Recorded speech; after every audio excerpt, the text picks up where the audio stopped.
The cabin door exploded inward with a sound like thunder.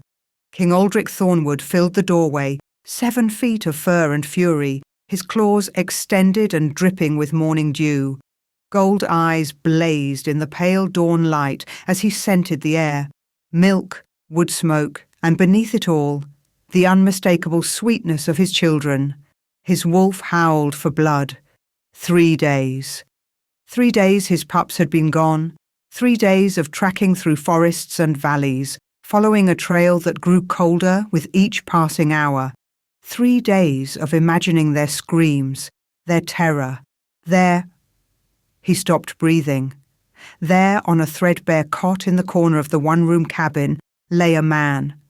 An Omega, small and fragile-looking even in sleep, his dark hair falling across a face marked with purple bruises. But that wasn't what froze Aldrich mid-shift. His wolf suddenly silent in his mind. It was his children. Lyra and Kieran, 6 months old and wailing terrors, who hadn't slept more than 2 hours at a stretch since their mother died birthing them, were curled on the Omega's chest, like contented kittens. Their tiny fists clutched his worn flannel shirt. Their breathing was deep and even, peaceful. Aldrich's claws retracted slowly, confusion warring with the rage that had driven him through the night. The pups had been taken from the palace nursery 3 nights ago. He'd been in a council meeting when the scream started, his guards cut down, the nursery window shattered, his children gone. His beta had brought him the evidence within hours. Omega scent markers, a ransom note written in the crude hand of someone barely literate, and worst of all, witnesses who'd seen a thin, dark-haired Omega fleeing the palace grounds with a bundle in his arms.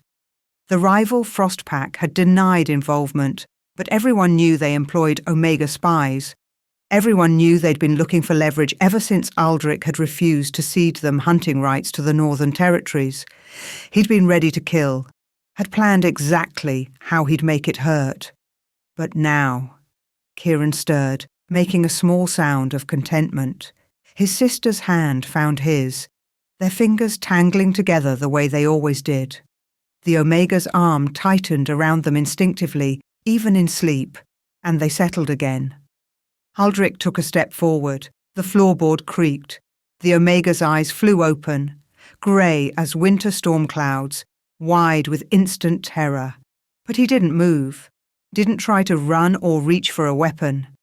Instead, he curled his body around the pups, shielding them with his own flesh. "Please," he whispered, his voice hoarse, "please don't hurt them." The words hit Aldrich like a physical blow. "Don't hurt them? Give me my children." His voice came out as a growl, barely human. The Omega's face went sheet white. "You're..." He looked down at the sleeping pups, then back up at Aldrich, and the confusion in his expression was so genuine it made something twist in Aldrich's chest. "These are... I didn't know. I swear I didn't... You stole them from the palace." Aldrich moved closer, watching the Omega's every breath. 3 days ago, you left my guards dead and took my heirs." "No." The Omega shook his head frantically, but still didn't move away from the pups. "No, I found them, in the woods. There was a car crash on the mountain road. The vehicle was smoking. Empty except for a car seat that had been cut open. They were just lying there in the pine needles crying. I thought someone would come back for them, so I waited, but no one came, and they were so cold." "Liar." The word came out flat. Aldrich's beta had showed him the evidence, the scent markers, the note. But the Omega met his eyes, grey gaze steady despite the fear.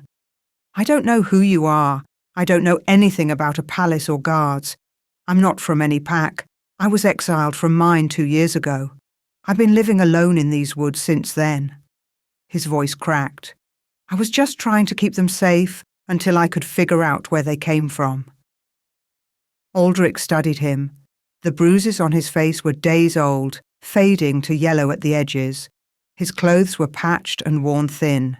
The cabin was sparse. A cot, a small stove, shelves with a few canned goods. No sign of wealth or ransom demands, no communication devices, nothing that suggested a kidnapper living in luxury on stolen goods.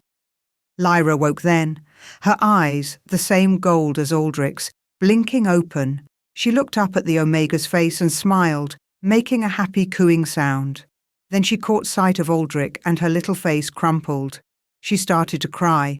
The Omega immediately sat up, cradling her close, making soothing sounds. "Shh, sweetheart, it's okay. You're okay." Aldrich reached for his daughter. "Give her to me." But when his hands closed around Lyra's small body, she shrieked, kicked, reached back for the Omega with desperate, clutching hands. Kieran woke at his sister's cries and immediately started wailing too, his face turning red. The Omega looked stricken. I'm so sorry. I've been the only one here, they're not used to—" He was stammering, clearly terrified, but his hands were gentle as he tried to calm Kieran while Aldrich held the screaming Lyra. Aldrich's wolf was pacing now, agitated by his daughter's distress. Something was wrong. Everything about this was wrong. His pups had never taken to anyone except him and their wet nurse. They'd screamed for hours with his beta, with his guards, with every Omega in the pack who'd offered to help. They certainly shouldn't be this attached to a stranger after only 3 days. Unless they'd been with him longer than 3 days. Unless this Omega was telling the truth. "What's your name?" Aldrich asked, still holding his crying daughter. "Ezra Moss." The Omega's voice was barely audible over Kieran's wails. "Please, I know you don't believe me, but I swear on my life I didn't hurt them. I would never hurt a child. Never." Lyra twisted in Aldrich's arms, still reaching for Ezra, her cries becoming hysterical. Aldrich's chest felt tight. He'd barely held his children since they were born. The pack had wet nurses, caregivers, people whose job it was to tend infants while he ran a kingdom. He'd been trying. Gods knew he'd been trying since they were taken. But the truth was, his pups barely knew him at all.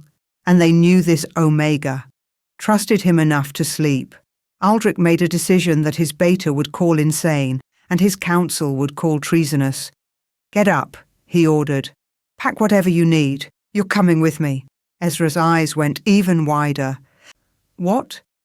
"You're my prisoner until I figure out what's really happening here." Aldrich handed the still screaming Lyra back to the Omega and watched his daughter immediately calm, burying her face in Ezra's neck. "And you're going to tell me everything, starting with how an exiled Omega with no pack managed to stumble across a kidnapping and survive 3 days alone with royal heirs." "I told you. I didn't know they were—" "I don't believe you." Aldrich's voice was hard. "But I also don't believe you're a kidnapper. So, until I know what you are, Omega, you stay where I can see you." Ezra looked down at the pups in his arms, then back at Aldrich, his jaw set with something that looked almost like defiance. "And if I refuse? Then I take my children by force and they cry for the 3-hour journey back to the palace." Aldrich crossed his arms. "Your choice." It wasn't really a choice at all, and they both knew it. Ezra closed his eyes briefly, his shoulders sagging. When he opened them again, there was resignation there, and something else, something that looked like a man who'd been running for a long time and had finally been caught. "I'll need to pack their things," Ezra said quietly. "They need specific formula, and Lyra likes her blanket, the one with the moons on it. Kieran won't sleep without—" "You have 10 minutes." Aldrich stepped back toward the door, giving the Omega space but blocking the exit. His wolf was still growling, still uncertain, but at least his pups had stopped crying. "And Ezra, if you try to run, I will hunt you down, and next time, I won't stop to ask questions." Chapter 2. The palace rose from the mountainside like a crown of stone and timber, its towers piercing the morning mist. Ezra had heard stories about the Thornwood stronghold. Every wolf in the territories had. But seeing it was something else entirely. It was massive, ancient, and utterly terrifying. almost as terrifying as the silver chains binding his wrists. Aldrich had insisted on them the moment they'd left the cabin. "Protocol," he'd said, his voice flat and final. "Any prisoner brought before the council must be restrained." Prisoner? The word sat like lead in Ezra's stomach. He'd spent 2 years running from his old pack, hiding in the wilderness, surviving on scraps and the small game he could catch. He'd thought he'd known fear. But this, being dragged into the heart of Lycan power, wearing silver that burned against his skin, holding 2 royal pups who wouldn't stop fussing, this was a new kind of terror. Lyra whimpered against his chest, her tiny hand fisting in his shirt. Kieran was making small, distressed sounds, his face scrunched up in a way that usually meant a full meltdown was coming. "They're hungry," Ezra said quietly, "and they need to be changed." Aldrich didn't look back. He was walking ahead, his massive frame cutting through the dawn light like a blade. "They'll be fed when we get inside." "They need now." Ezra's voice came out sharper than he'd intended. "You can throw me in whatever dungeon you want after, but these babies need—" The king stopped walking, turned, his gold eyes fixed on Ezra with an intensity that made the Omega's wolf whine and tuck tail. "You don't give me orders," Aldrich said softly. "Not here, not anywhere." Ezra swallowed hard, but didn't back down. "I'm not giving orders. I'm telling you what your children need. There's a difference." Something flickered in Aldrich's expression, surprise maybe, or anger. Then Kieran let out a proper wail, and Lyra joined him, and the king's jaw tightened. "5 minutes, Monko," he said. "We'll stop in the East Wing nursery." The palace was a maze of corridors and staircases, all polished wood and ancient tapestries. Wolves stopped and stared as they passed, guards in formal armour, servants in simple dress, nobles in fine silks. All of them looked at Ezra with the same expression. Disgust mixed with curiosity, an Omega in chains, carrying the royal heirs. He kept his eyes down and held the pups closer. The nursery was a beautiful room. All soft colours and warm light, with 2 cribs carved from cedar and more toys than Ezra had ever seen in his life. But it was also empty, cold. It smelled like cleaning products and nothing else. No pack scent, no warmth, no life. A woman in healer's robes hurried in, her eyes going wide at the sight of the pups. "Your Majesty, thank the gods. We've been so worried." "Feed them," Aldrich ordered, "and examine them. I want a full report." "Yes, of course. Let me just—" The healer reached for Lyra, and the pup shrieked so loudly that everyone in the room flinched. Ezra automatically shifted his hold, turning slightly away, and both pups buried their faces against him. Lyra was sobbing now, and Kieran's face was turning that alarming shade of red that meant he was about to scream himself sick. The healer looked stricken. "I don't understand." "They've never been this attached to anyone." "That's what I'd like to know," said a new voice from the doorway. Ezra looked up to see a tall, broad-shouldered man with dark hair and cold blue eyes. He wore the silver insignia of a beta, and the way he looked at Ezra made the Omega's skin crawl. "Marcus," Aldrich said, and there was something in his tone that sounded almost like warning. "The pups need to eat first." "Of course." Marcus smiled, but it didn't reach his eyes. "But perhaps our guests should be secured before we tend to family matters, for safety." "I'm not going to hurt them," Ezra said, his voice tight. "I've been taking care of them for 3 days." "So you admit to kidnapping," Marcus said smoothly. "Interesting. That's not what I—" "Enough." Aldrich's command silenced them both. He turned to the healer. "Can you prepare bottles? Warm milk, the formula they've been taking?" The healer nodded and hurried to a side room. Aldrich gestured to a rocking chair in the corner. "Sit. Feed them. Then we talk." Ezra sat, grateful to be off his feet. The silver chains made his wrists ache, but he managed to take the bottles when the healer returned and guide them to the pups' mouths. Lyra and Kieran both latched on immediately, their crying stopping as they began to drink. The room fell silent, except for the sound of hungry babies eating. Marcus watched with narrowed eyes. Aldrich stood by the window, his back rigid. The healer hovered nearby, her expression troubled. "They've lost weight," she said softly, examining the pups as they fed. "Not much, but they're thinner than they were 3 days ago." "I did the best I could," Ezra said defensively. "I had to stretch the formula I found in their bag. I didn't know how long." "What bag?" Aldrich turned sharply. "The one I found with them, a diaper bag, dark blue, with their bottles and some clothes." Ezra frowned. "I left it at the cabin. I thought you'd—" "There was no bag." Aldrich's voice was hard.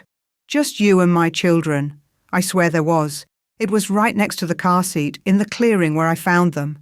I grabbed it when I took the pups because I didn't know what else to do." Marcus made a dismissive sound.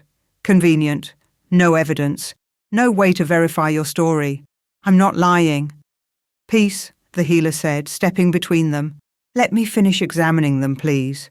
She checked the pups thoroughly while they finished their bottles, listening to their hearts, looking in their ears and mouths, running gentle hands over their limbs.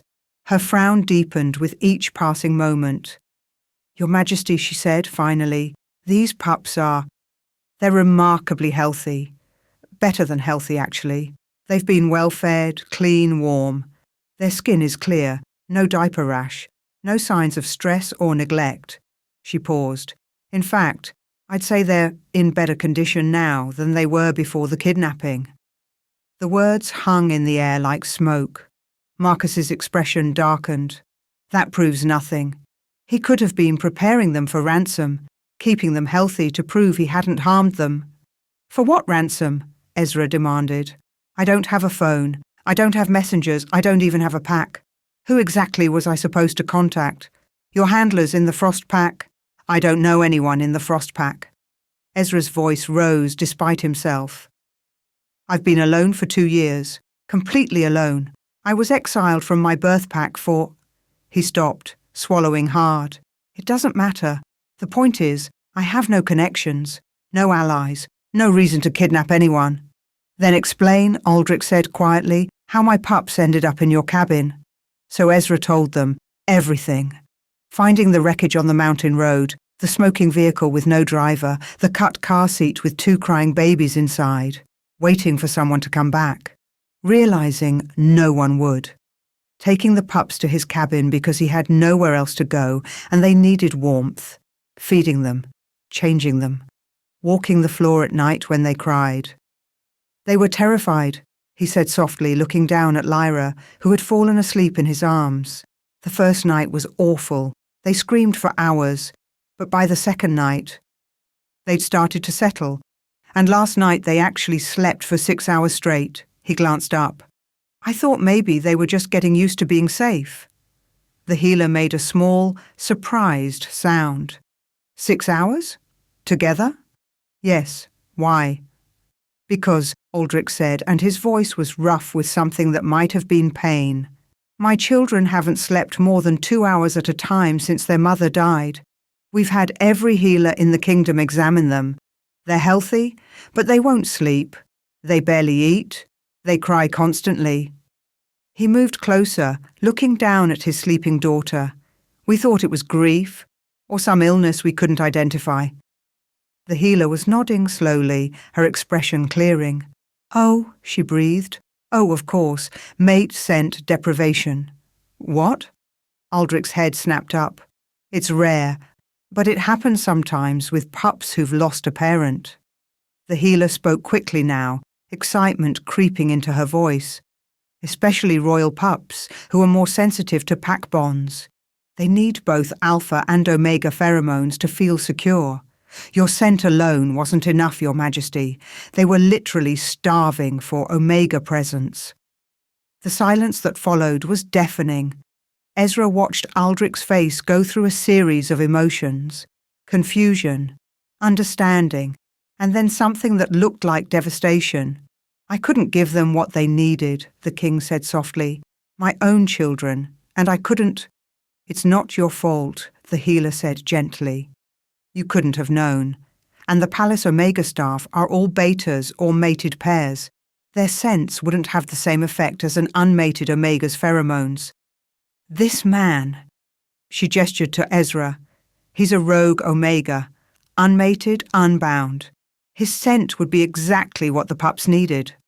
So they bonded with him, Aldrich said, in 3 days. In their minds, he saved them. The healer smiled sadly.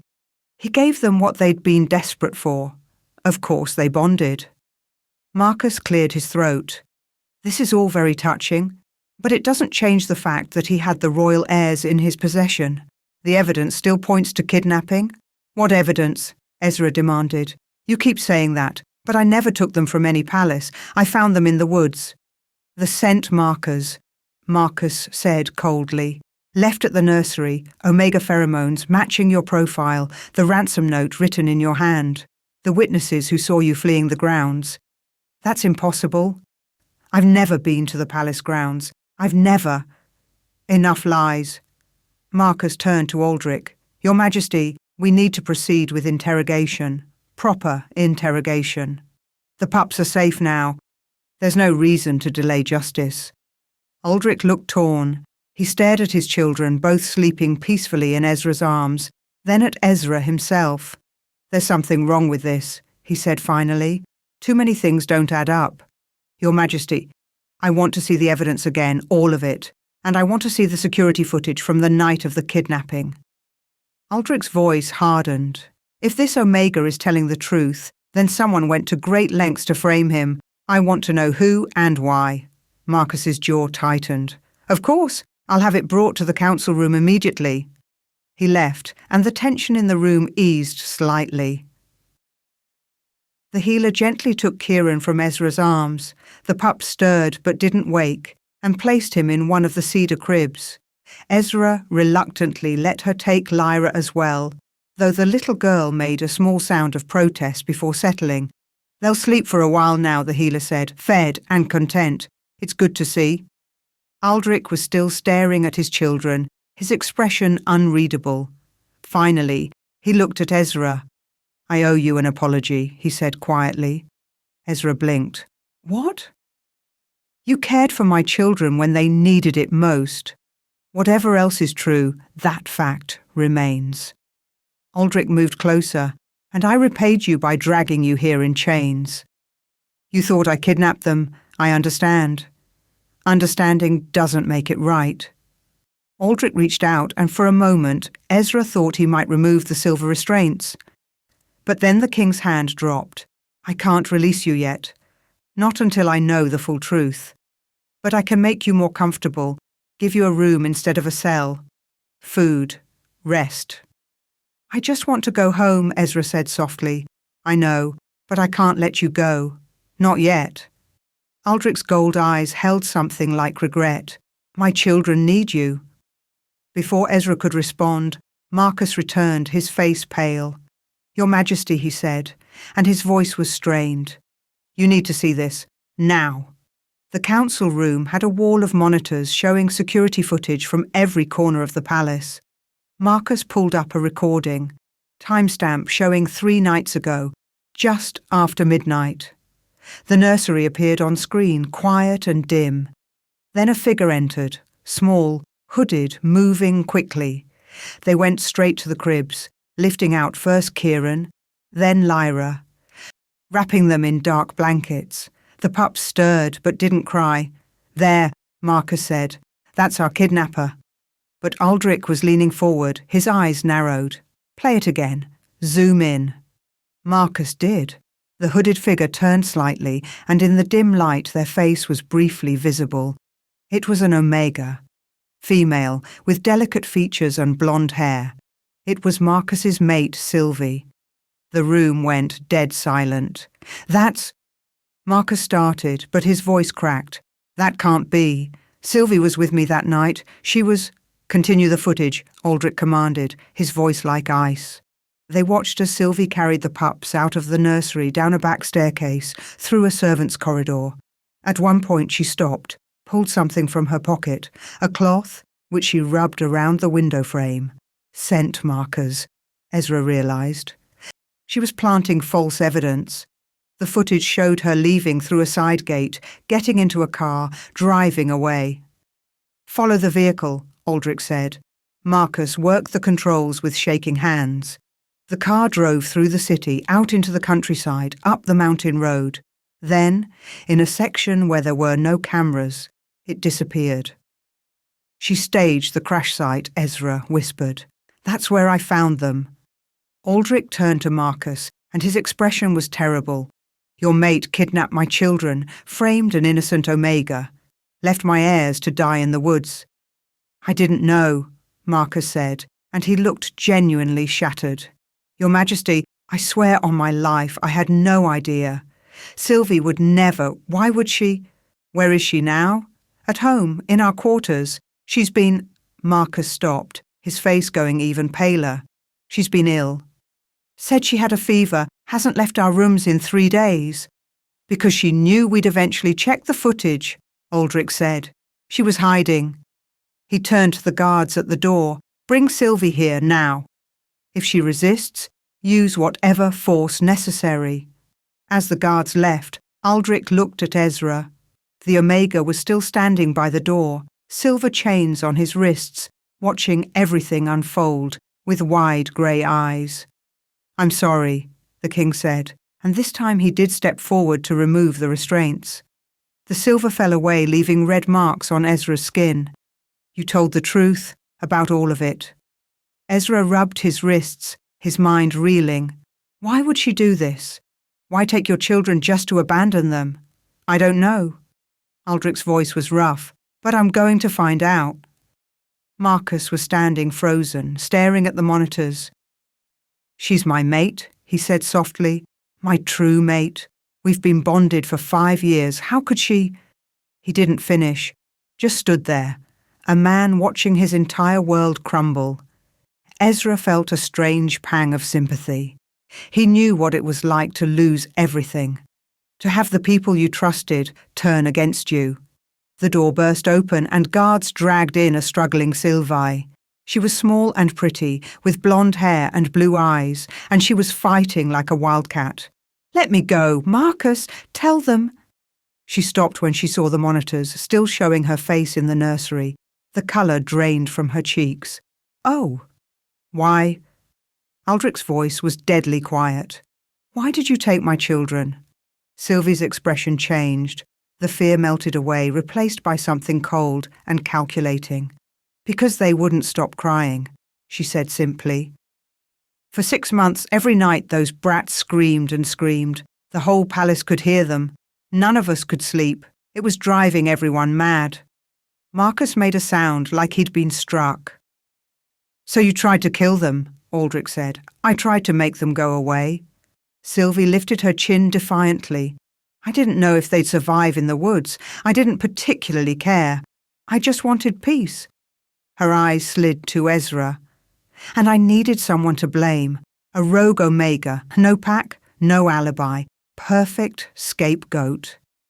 "You would have let me die for your crime," Ezra said softly. Sylvie shrugged. "You're no one. An Omega exile. Who would have cared?" The casual cruelty of it made Ezra's stomach turn. He'd spent 2 years believing he deserved his exile, that he was worthless and unwanted. Hearing it said out loud, so carelessly, still hurt. Aldrich moved so fast that Ezra barely saw it. One moment he was by the monitors, the next he had Sylvie by the throat, lifting her off the ground. His eyes were pure gold, his wolf rising. "My children," he snarled, "are not brats. They are not inconvenient. They are the future of this pack, and you tried to murder them for the crime of being infants who cried." Sylvie clawed at his hand, gasping. Marcus started forward, then stopped, his face agonized. "Your Majesty," the healer said quietly from the doorway, "the pups are awake. They're asking for—" She glanced at Ezra. "They're asking for him." Aldrich held Sylvie for one more moment, then dropped her. She crumpled to the floor, coughing. "Take her to the dungeons," he ordered the guards. "Silver chains. No visitors. We'll hold trial tomorrow." He turned to Marcus, and his voice softened slightly. "Beta, you're relieved of duty pending investigation. I'm sorry." Marcus nodded mutely. He looked at his mate being dragged away, and there was nothing but devastation in his eyes. Aldrich turned to Ezra. "Come with me. My children need you." "I don't understand," Ezra said, following him out. "If the case is solved, if everyone knows I'm innocent, why would I stay?" Aldrich stopped in the corridor, turning to face him. "Because my pups sleep when you hold them. Because they eat when you feed them. Because in 3 days, you gave them something I couldn't give them in 6 months." His voice dropped.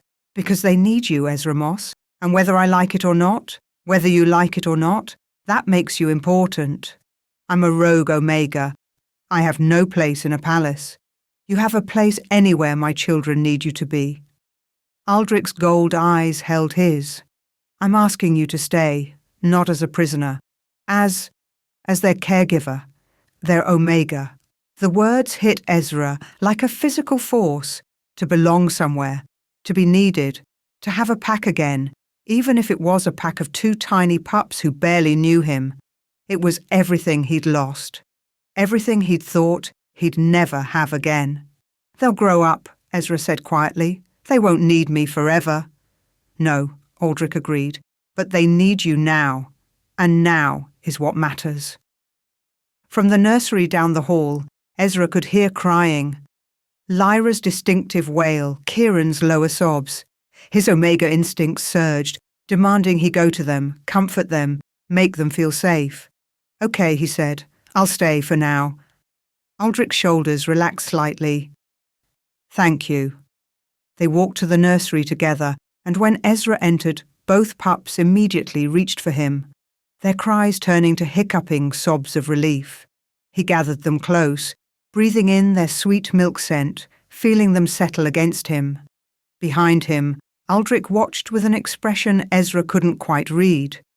Grief, maybe, or guilt, or something else entirely. "I failed them," the king said softly.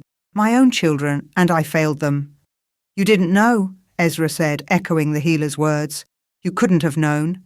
A good father would have figured it out." Ezra looked up at him, this massive alpha king who commanded armies and ruled territories, and saw only a man who'd lost his mate and nearly lost his children. A man who was breaking under the weight of his own guilt. "You're here now," Ezra said quietly. "That's what matters." Aldrich's eyes met his, and something passed between them, understanding, maybe, or the beginning of trust. "Stay," the king said again, but this time it sounded less like a command and more like a plea. So Ezra stayed, holding the pups as they drifted back to sleep, and tried not to think about how dangerous it was to let himself hope for something permanent in a world that had taught him nothing ever was. Chapter 3. Sylvie's trial lasted less than an hour. She stood before the council in silver chains, her blonde hair tangled and her blue eyes defiant. When asked why she'd kidnapped the royal heirs, she simply smiled and said, "Because I could." No remorse, no explanation beyond the one she'd already given. Just cold, empty pride in what she'd done. The council sentenced her to life imprisonment in the northern fortress, a place so remote and harsh that most prisoners begged for execution instead. Marcus, who'd failed to notice his own mate plotting treason under his nose, was stripped of his beta position and given 10 years in the same facility. Ezra watched from the back of the council chamber, holding Lyra, while a Palace Omega held Kieran. The pups had been fussy all morning, crying every time Ezra tried to hand them off, and the council had finally allowed him to bring them in just to keep the peace. He felt sorry for Marcus. The former beta had looked broken as they led him away, his eyes hollow and distant. Whatever love he'd had for Sylvie had died the moment he'd seen that security footage. "The matter is settled," Aldrich announced, his voice carrying through the chamber. "The conspirators have been sentenced. The royal heirs are safe." He paused, his gold eyes finding Ezra's. "This council is adjourned." The nobles filed out, casting curious glances at Ezra as they passed. He kept his head down, focusing on Lyra, who was gnawing on her fist and making small sounds of displeasure. "She's teething," the Palace Omega said helpfully, adjusting Kieran in her arms. Poor thing. There are oils that help with the pain. Kieran let out a wail that echoed off the stone walls. Then Lyra joined in, and suddenly both pups were screaming, their faces red and tear-stained. Oh no, the Omega said, trying to soothe Kieran and failing miserably. I'm sorry, I don't know what... Here. Ezra shifted Lyra to one arm and reached for Kieran with the other. The moment both pups were against his chest, their crying softened to hiccuping sobs. He started swaying gently, humming low in his throat, and within moments they'd settled completely. The Palace Omega stared at him. How did you...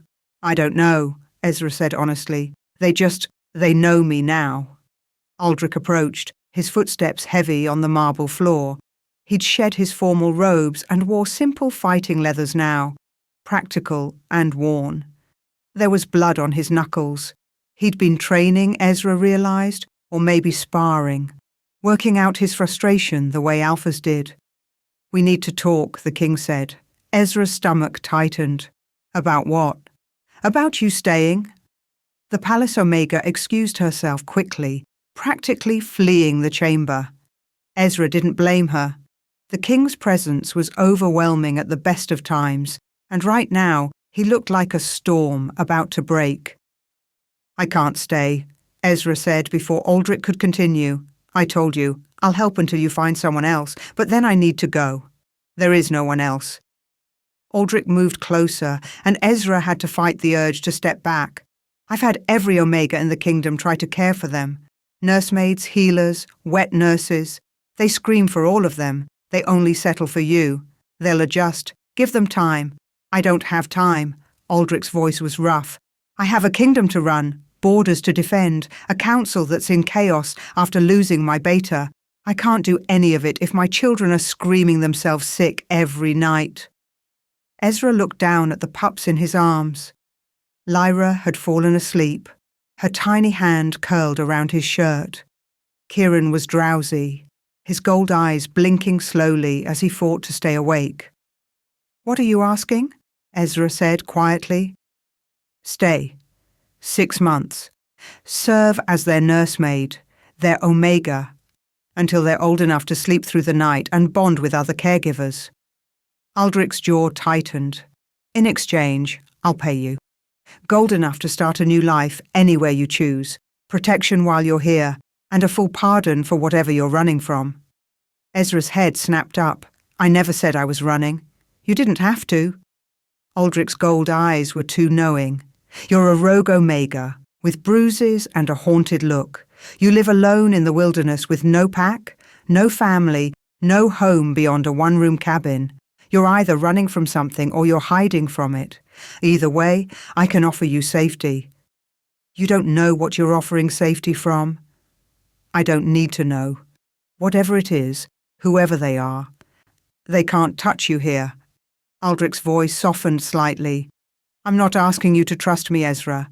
I'm asking you to trust that I can keep you safe while you keep my children alive. It was a good offer. More than good, it was generous to the point of being suspicious. But Ezra had learned long ago that nothing came without a price. What's the catch, he asked. No catch. You care for the pups, you get paid, you leave when the term is up. Aldrich paused. Though you'll live in the palace, in the royal wing, close to the nursery, for the pups' sake. Close to you, you mean? Yes. Aldrich didn't deny it. I want to be able to see my children, to be part of their lives, even if I can't give them what they need. There was pain in those words, raw and honest. Ezra understood that kind of pain, the helplessness of wanting to be enough and knowing you weren't. 6 months, he said finally, and then I'm gone. 6 months, Aldrich agreed. You have my word.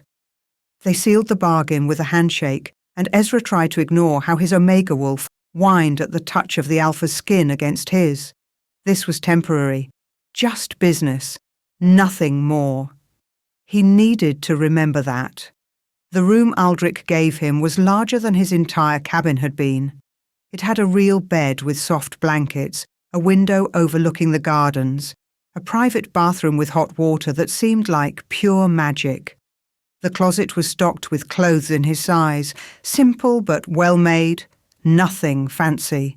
There was even a connecting door to the nursery, so he could hear the pups if they cried in the night. "This is too much," Ezra said, standing in the middle of the room and feeling completely out of place. Aldrich leaned against the doorframe, watching him. "It's what you need to do your job, nothing more." "I don't need silk curtains to change diapers."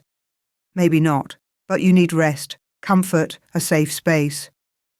The king's expression was unreadable. "You've been living in survival mode for too long, Ezra. Let yourself have something more." Before Ezra could respond, Lyra's cry came through the connecting door, not the desperate wailing from before, just a fussy sound that meant she was awake and wanted attention. "I should go," Aldrich said. "I'll have dinner sent up. You need to eat." Ezra went, grateful for the escape. Being around Aldrich made him feel things he hadn't felt in years. Safety, maybe, or the promise of it. It was dangerous. He couldn't afford to get comfortable here. In the nursery, he found both pups awake and squirming in their cribs. The room was beautiful but sterile. All expensive furniture and neutral colours, nothing lived in or warm. "Let's fix that," Ezra murmured, lifting Lyra out. A nursery should feel like a home, not a museum. Over the next few days, he transformed the space. He brought in soft blankets with different textures, hung mobiles that caught the light, added a rocking chair that actually felt comfortable. He asked the palace staff for plants, real ones, not decorative, and put them in the corners where the pups could see them. He even convinced a servant to help him paint one wall a soft blue, the colour of sky. The head housekeeper was scandalised. "The royal nursery has looked that way for 3 generations. And how many of those royal children actually enjoyed being in it?" Ezra asked mildly, wiping paint off Kieran's hand before the pup could eat it. She had no answer for that. The pups thrived. Within a week, they were sleeping 6-hour stretches. Within 2, they were eating solid foods and laughing at Ezra's silly faces. Their gold eyes brightened, their cheeks filled out, and the constant tension that had marked them before melted away completely. Ezra found himself settling too, despite his best efforts not to. He fell into routines: morning feedings, afternoon walks in the garden, evening baths and bedtime songs. The palace staff stopped looking at him like he was a threat and started greeting him in the halls. The healer checked on the pups weekly and praised his care every time. And Aldrich was always there, not intrusively. He didn't hover or question Ezra's choices, but he'd appear in the nursery doorway at odd hours, watching his children play. He'd join them for evening feedings, holding Kieran while Ezra held Lyra, the 4 of them sitting in comfortable silence. He'd ask questions, not about Ezra's past, but about the pups' day, what they liked, what made them laugh. He was trying, Ezra realised, trying to be a father instead of just a king. It was unexpectedly endearing. "You're good with them," Ezra said one evening, watching Aldrich bounce Lyra on his knee. The pup was giggling, reaching for her father's hair. "I'm adequate," Aldrich corrected. "You're good with them. I'm just learning. That's what being a parent is. Learning as you go." Aldrich looked at him then, really looked, and something in his expression made Ezra's breath catch. "Did you have a family before you were exiled?"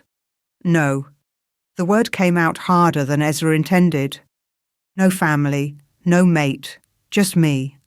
"I'm sorry." "Don't be. It's easier this way." But it wasn't easier. Every day in the palace, surrounded by warmth and safety and pack, reminded Ezra of everything he'd lost, everything he could never have again. The border skirmish happened on a Tuesday. Ezra was in the garden with the pups when the alarm bells rang.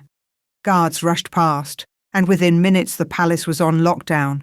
A servant ushered him inside, her face pale. "It's the Frost Pack," she whispered. "They're attacking the eastern border. The king has gone to defend it." Ezra's stomach dropped. Is it serious? It's always serious when alphas fight. The hours crawled by. Ezra kept the pups occupied, playing games and reading stories, but his mind was elsewhere. He kept imagining Aldrich on the battlefield, bleeding, dying. It was stupid. He barely knew the man, and Aldrich was a warrior king who'd survived countless fights, but the fear wouldn't leave. When the sun set and still no word came, Ezra put the pups to bed and tried to sleep. Failed. Paced his room. Failed at that too.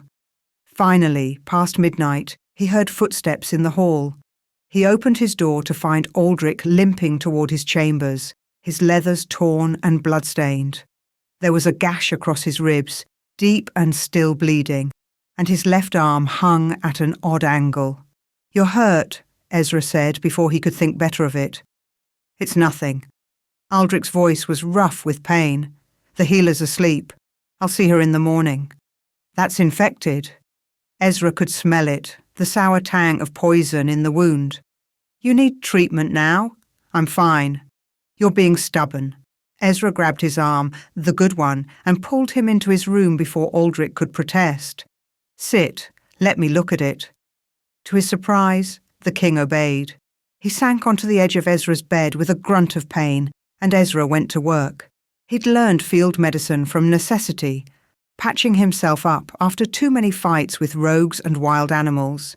He cleaned the wound with water from the bathroom, used strips from an old shirt as bandages, and applied a salve he'd made from herbs in the garden.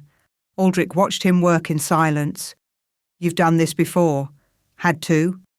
Ezra focused on his hands, not on how close they were, how warm Aldrich's skin felt. When you live alone, you learn to take care of yourself. "You shouldn't have had to." The words were so gentle that Ezra's hand stilled. He looked up and found Aldrich's gold eyes fixed on him with an intensity that made his Omega wolf whine and press close. "Your pack," Aldrich said softly, "even if you don't want to be, even if it's just for 6 months. While you're here, you don't have to do everything alone."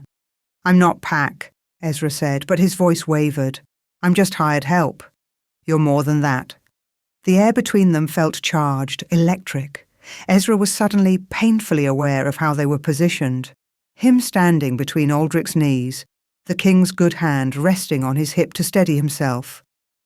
Their faces were close enough that Ezra could see the flecks of amber in Aldrich's gold eyes, could smell the alpha scent beneath the blood and sweat.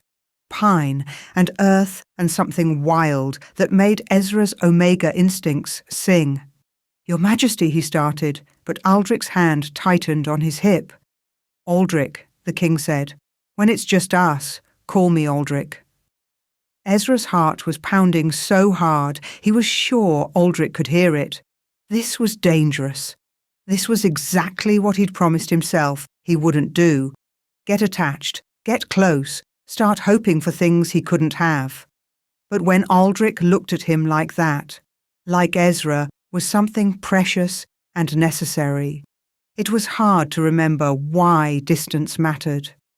"Aldrich," he whispered, and the name felt like a confession. Something changed in Aldrich's expression. His wolf rose in his eyes, gold bleeding to pure amber, and he inhaled sharply. "Your scent?" he said, his voice almost confused. "It's—" He stopped, shook his head as if clearing it. Then, carefully, deliberately, he released Ezra's hip and stood. "Thank you for the medical care," he said, formal and distant again. "I should let you rest." He was gone before Ezra could respond, leaving behind only the lingering scent of pine and confusion. Ezra sank onto the bed, his hand shaking. What had just happened?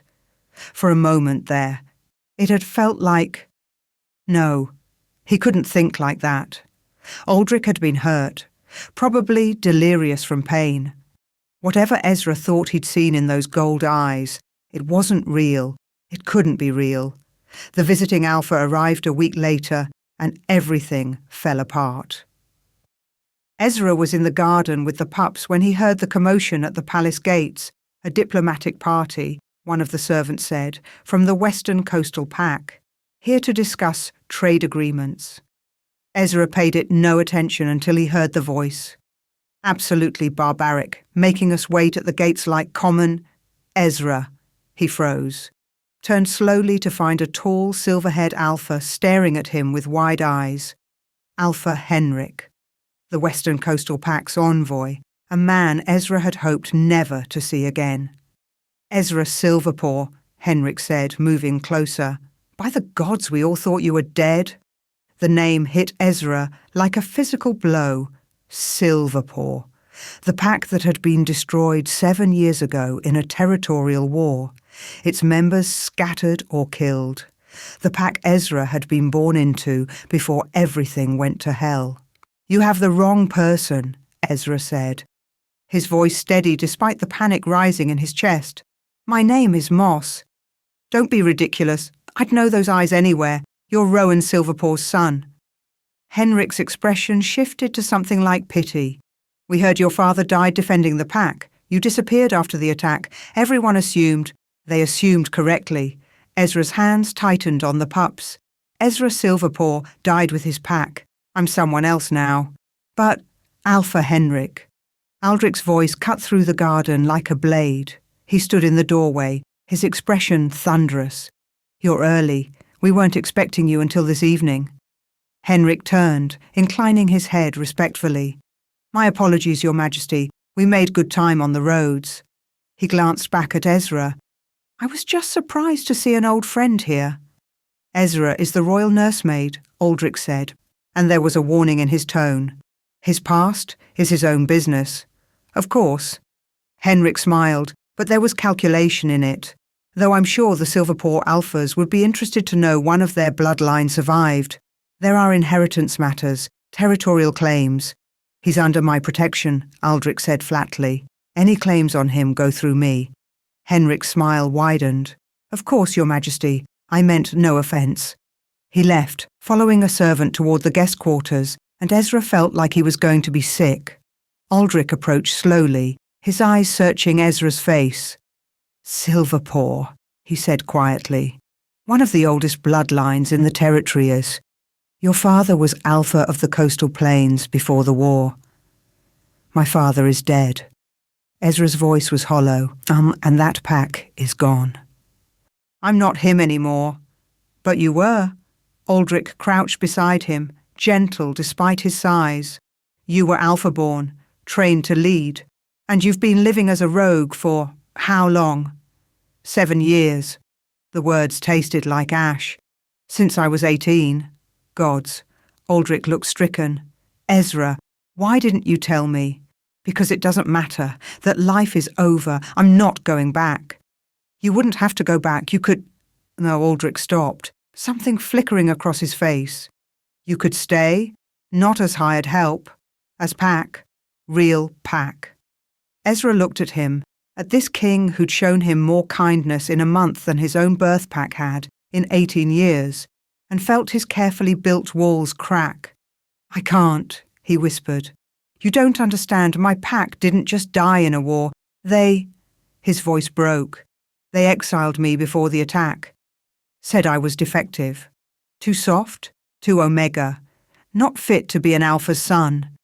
When the enemies came, they left me behind. Said I wasn't worth saving. The silence that followed was deafening. Then Aldrich's hand was on his face, gentle but firm, forcing Ezra to meet his eyes. Listen to me, the king said, his voice rough with emotion. You are not defective. You are not too soft. You are perfect, exactly as you are. You don't know me. I know you've kept my children alive when I couldn't. I know you've brought warmth and life to this palace when it was dying inside. I know my wolf. He stopped, something wild and confused crossing his face. My wolf knows you, recognizes you in ways I can't explain. Ezra's breath caught. What do you mean? I don't know. Aldrich's hand was still on his face, his thumb brushing Ezra's cheekbone. But when I'm near you, my wolf settles. When you're in the room, everything feels right. Like pieces fitting together that I didn't know were broken. That's not possible, Ezra said, but his heart was racing. Lycans only have one fated mate. You already had yours." "I know." Aldrich looked as confused as Ezra felt. "But something is happening here, something I can't explain." In Ezra's arms, Lyra made a happy sound and reached for Aldrich. The king took his daughter, and when Ezra handed over Kieran too, the four of them formed a small circle in the garden. 2 pups and 2 broken men who were somehow fitting together despite every reason they shouldn't. "Stay," Aldrich said again, and this time it wasn't a command or a business arrangement. It was a plea from a man who was just as lost and confused as Ezra was. "Not for 6 months. Stay." Ezra wanted to. Gods, he wanted to so badly, it hurt. But wanting things had only ever led to pain. And he'd learned long ago that hope was the most dangerous thing an Omega could carry. "I'll stay until the contract ends," he said finally. "After that, we'll see." It wasn't a yes, but it wasn't a no either. And for now, in the warm afternoon sun, with 2 happy pups between them, and something impossible and precious growing in the spaces they didn't talk about, it was enough. Chapter 4.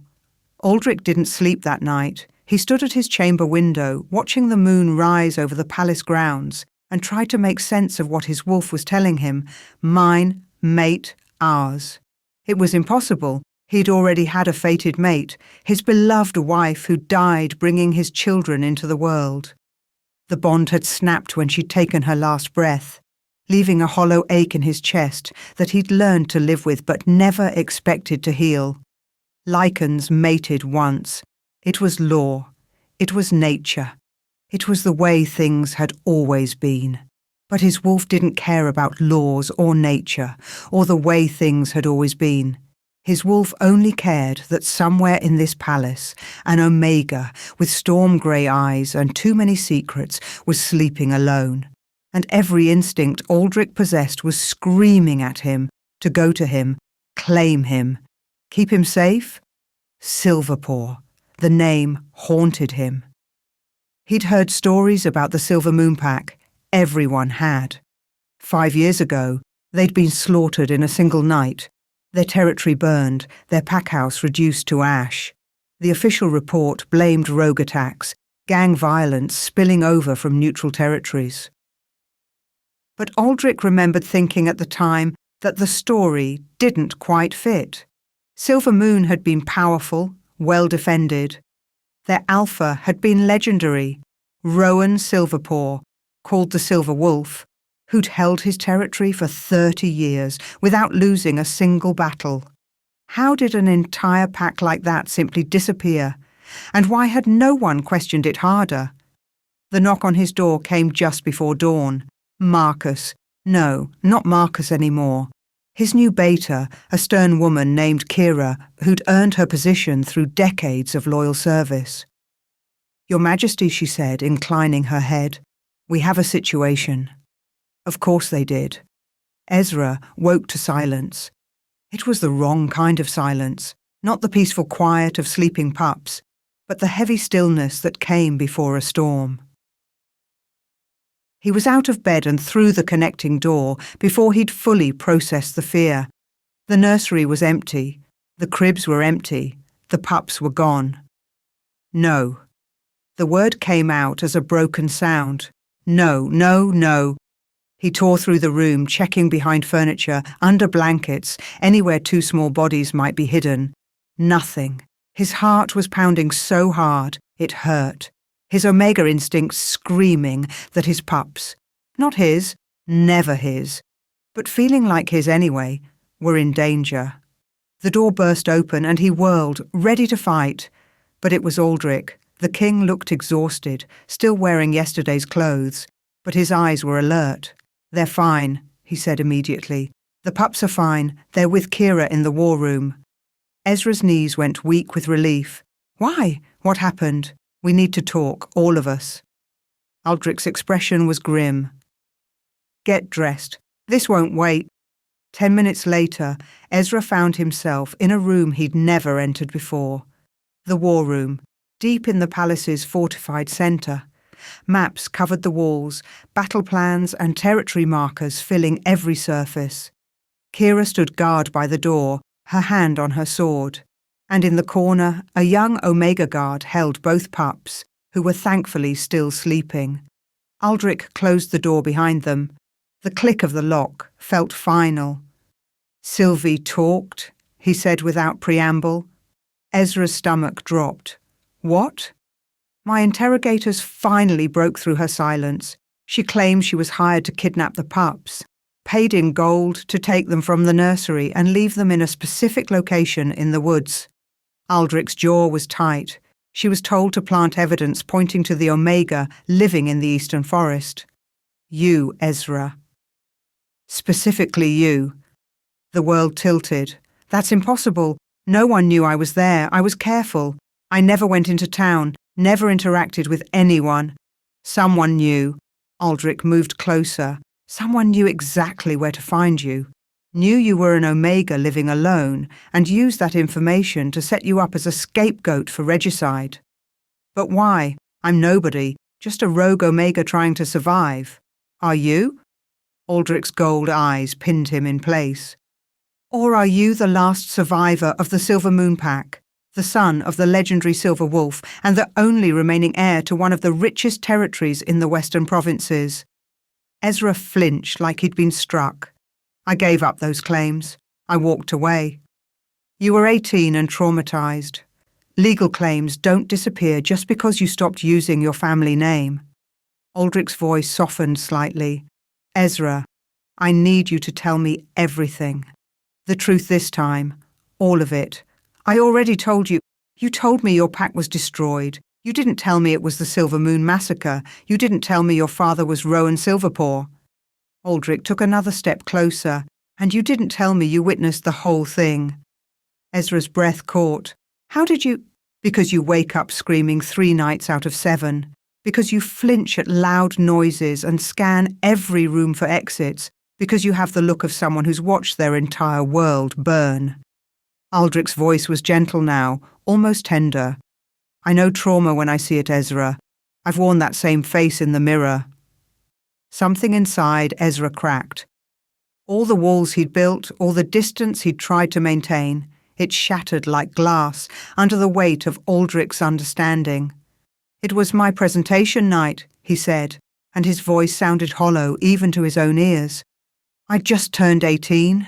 The pack was celebrating because the alpha son had finally presented, and everyone was expecting me to be an alpha like my father." He moved to the window, unable to look at Aldrich while he spoke. "But I wasn't. I was Omega, soft and small, and everything an alpha's heir wasn't supposed to be. My father, he tried to hide his disappointment, but I could smell it. The whole pack could." "Ezra, they were kind about it at first, said maybe I'd grow into my strength, maybe the Omega presentation was a mistake. But then the rogues came." His hands were shaking. He pressed them against the cold glass to still them. "They attacked during the feast, dozens of them, coordinated and armed like soldiers. They knew exactly where to strike, which defences to break, who to kill first." Behind him, he heard Aldrich's sharp intake of breath, but Ezra couldn't stop now. The words were pouring out like poison from a wound. "My father shoved me into a hidden cellar beneath the pack house, told me to stay quiet no matter what I heard. Then he locked the door from the outside and went to fight." Ezra's voice cracked. "I heard everything. The screaming, the fighting, the smell of smoke and blood. I heard my father die. Heard him call my name one last time before." He couldn't finish. Couldn't say the words that had haunted him for 5 years. Aldrich's hand landed on his shoulder, warm and steady. "You don't have to—" "I stayed in that cellar for 2 days, too afraid to come out, too broken to move. When I finally opened the door, everyone was dead. The pack house was ash. The territory was empty except for scavengers and crows." Ezra turned to face Aldrich, and he knew his eyes were wet, but he didn't care anymore. "I was the only one left, the only survivor of the Silver Moon Pack, and I've been running ever since." "Running from what? From whoever did it, from whoever wanted my pack dead?" Ezra's voice dropped to a whisper. "Because those weren't just rogues, Aldrich. They were trained. Organized. Someone paid them to wipe out Silver Moon, and I've always been terrified they'd come back to finish the job. The silence that followed was heavy with understanding.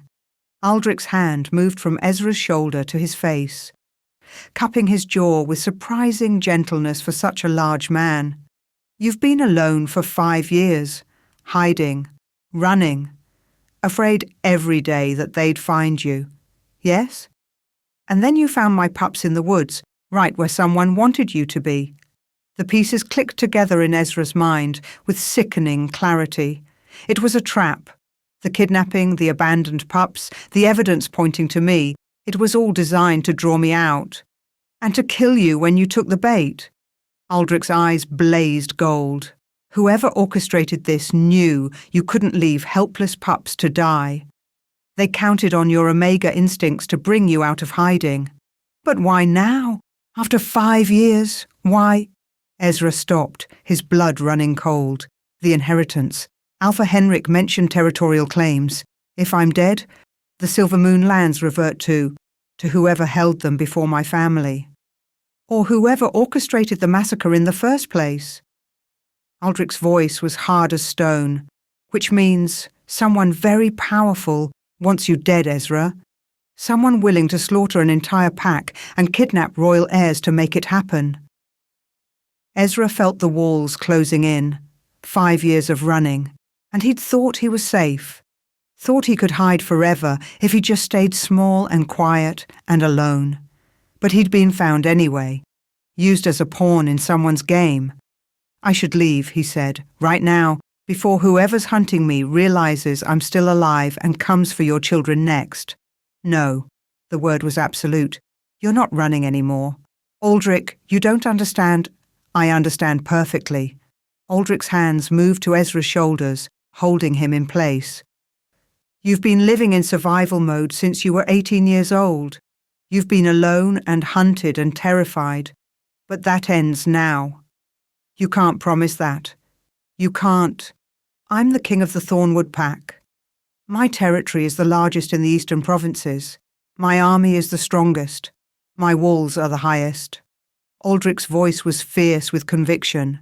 And I swear on my children's lives, no one will touch you while you're under my protection. Ezra wanted to believe him. Wanted it so badly his chest ached with the longing.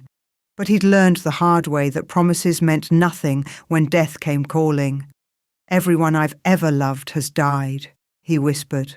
My father, my pack, even the wolves who tried to help me along the way, they all died because of me. Because someone wants me gone badly enough to kill anyone who gets in their way. Then we make ourselves too dangerous to kill. Aldrich's eyes were blazing now, his alpha rising to meet the challenge. We find out who ordered the massacre. We expose them. We end this threat permanently. How? It's been 5 years. The trail is cold. Not as cold as you think. Aldrich turned to Kira. Send a message to my intelligence network. I want every scrap of information about the Silver Moon massacre, witness statements, financial records, territory transfers, everything. And I want it yesterday. Kira nodded and left, moving with the efficient speed of a career soldier. Aldrich turned back to Ezra. We'll also need to secure your legal claim to the Silver Moon lands.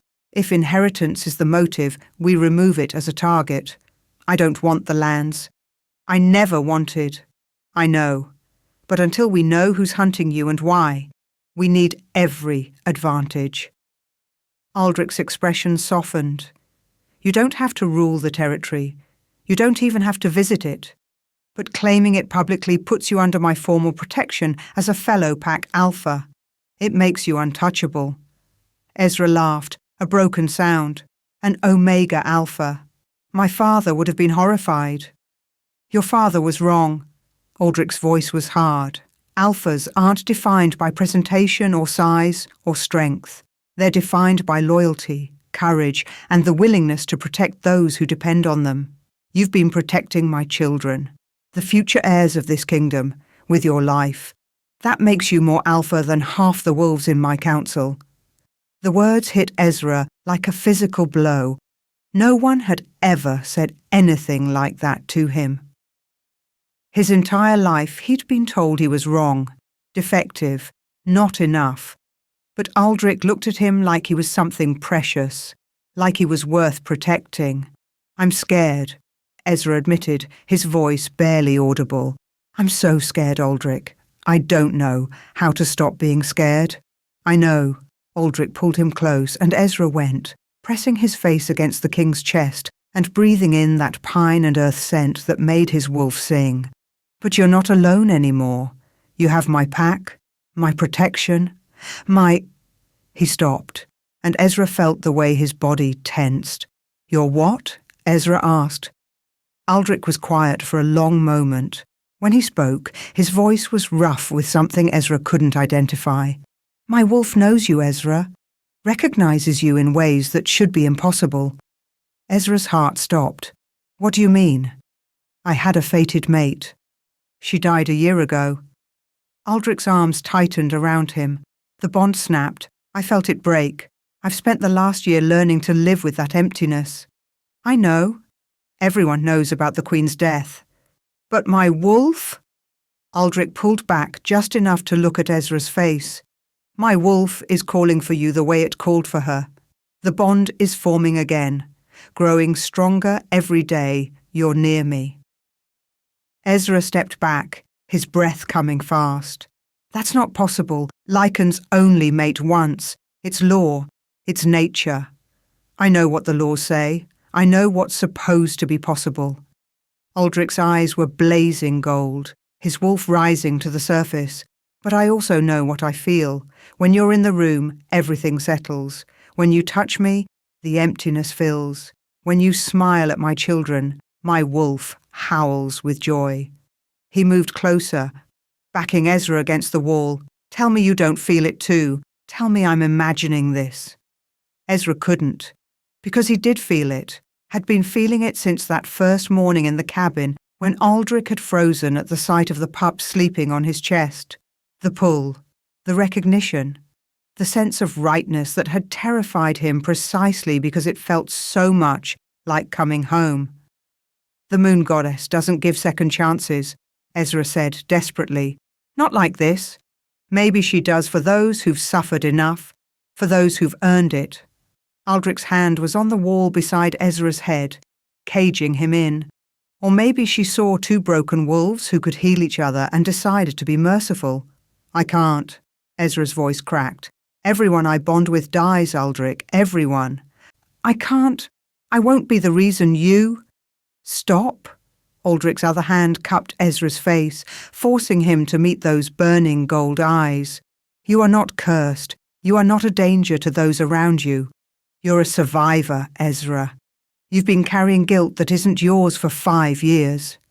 My pack died because of me. Your pack died because someone wanted them dead. That's not your fault."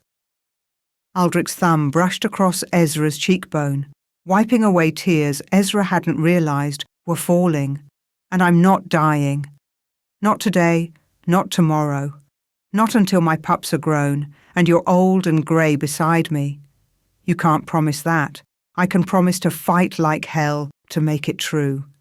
Aldrich leaned closer, and Ezra could feel his breath warm and steady. "I'm not asking you to accept the bond right now. I know you're scared. I know you have reasons to be. But I'm asking you to stay, to let me protect you while we figure out who's hunting you and why, to give this, whatever this is between us, a chance to grow." Ezra wanted to say no, wanted to run like he'd been running for 5 years, because running was safe and staying was terrifying. But the pups were sleeping in the corner, peaceful and content. The palace around him was warm and solid, and Aldrich was looking at him like he was the answer to a question the king hadn't known he was asking. "The 6-month contract," Ezra said finally. "We honour that. After 6 months, if we haven't found who's behind this, I disappear. For your safety and your children's safety. And if we have found them, then we talk about all of this." Ezra gestured between them at the impossible bond forming in the space where grief had lived. But I'm not making any promises I can't keep. Aldrich's expression was complicated, relief and frustration and understanding all tangled together. 6 months, he agreed. But Ezra, I want you to know something. What? I'm going to fight for you, for this bond, for us. His voice dropped to something almost like a growl. And when I fight, I win. Before Ezra could respond, the door burst open. Kira was back, her face pale. Your Majesty, she said, slightly breathless.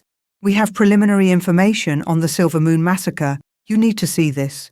She spread a file across the war table, and Aldrich moved to examine it. Ezra followed, his stomach tight with dread. The file was thick with documents, property transfers, financial records, witness statements that had never made it into the official report. But it was the map that made Ezra's blood run cold. It showed the Silver Moon territory marked in red, and surrounding it, marked in blue, were other Pact territories, all of them transferred to new ownership within 6 months of the massacre. Someone bought up all the land around Silver Moon, Kira said grimly, created a buffer zone between Silver Moon and any potential allies.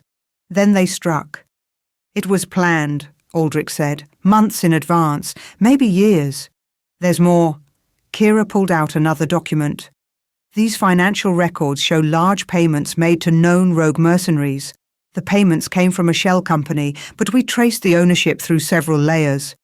She placed a final paper on the table. Ezra read the name at the bottom and felt the world drop away. No, he whispered. That's not possible. Because the company that had paid for his pack's slaughter, the entity that had orchestrated everything, belonged to the Western Coastal Pack. The same pack whose Alpha had recognized Ezra in the garden just yesterday. Alpha Henrik. Aldrich's hand found Ezra's squeezing tight. He's here, the king said quietly, in my palace, as my guest. He'll know I survived. Ezra's voice was hollow. The moment he tells whoever hired him, they'll come for me. Let them come. Aldrich's eyes blazed with cold fury. Henrik isn't leaving this palace alive, and whoever else is involved in this conspiracy is about to learn what happens when you threaten what's mine. Mine. The word hung in the air between them, a promise and a claim and a declaration of war all at once. Ezra looked at the map, at the evidence of years of planning and patience and cold-blooded murder. Then he looked at Aldrich, this king who'd somehow become his anchor in the storm, and felt something shift inside him. He was tired of running, tired of hiding, tired of letting fear control his life. Tell me what to do, he said. Tell me how to fight back. Aldrich's smile was fierce and wild and absolutely terrifying.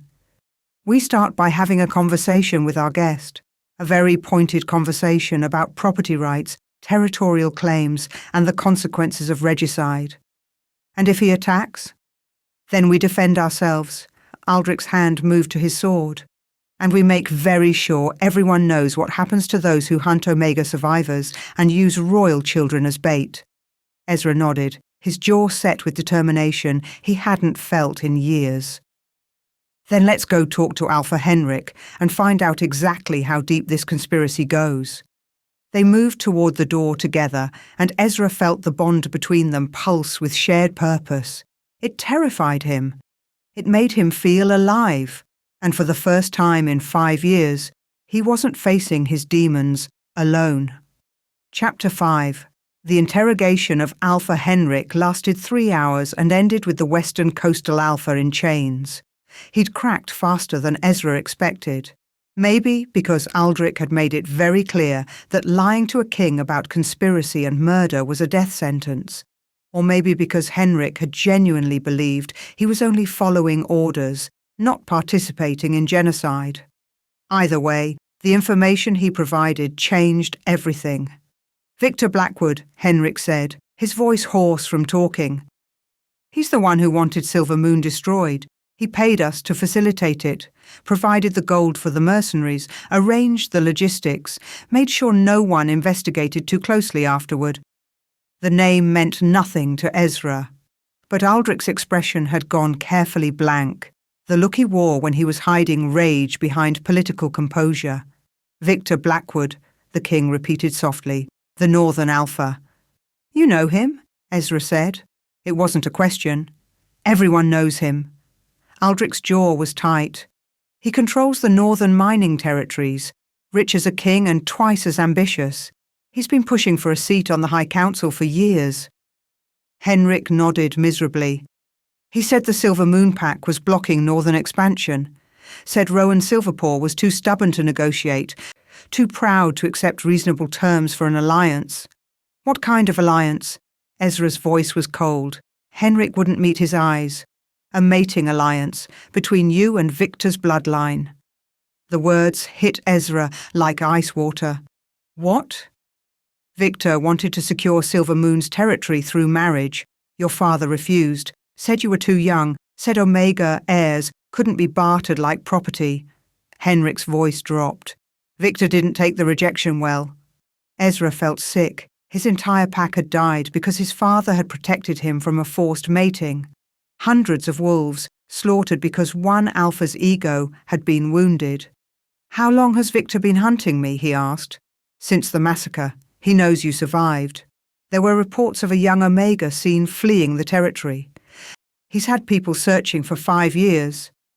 Henrik finally looked up, and there was something like genuine regret in his eyes.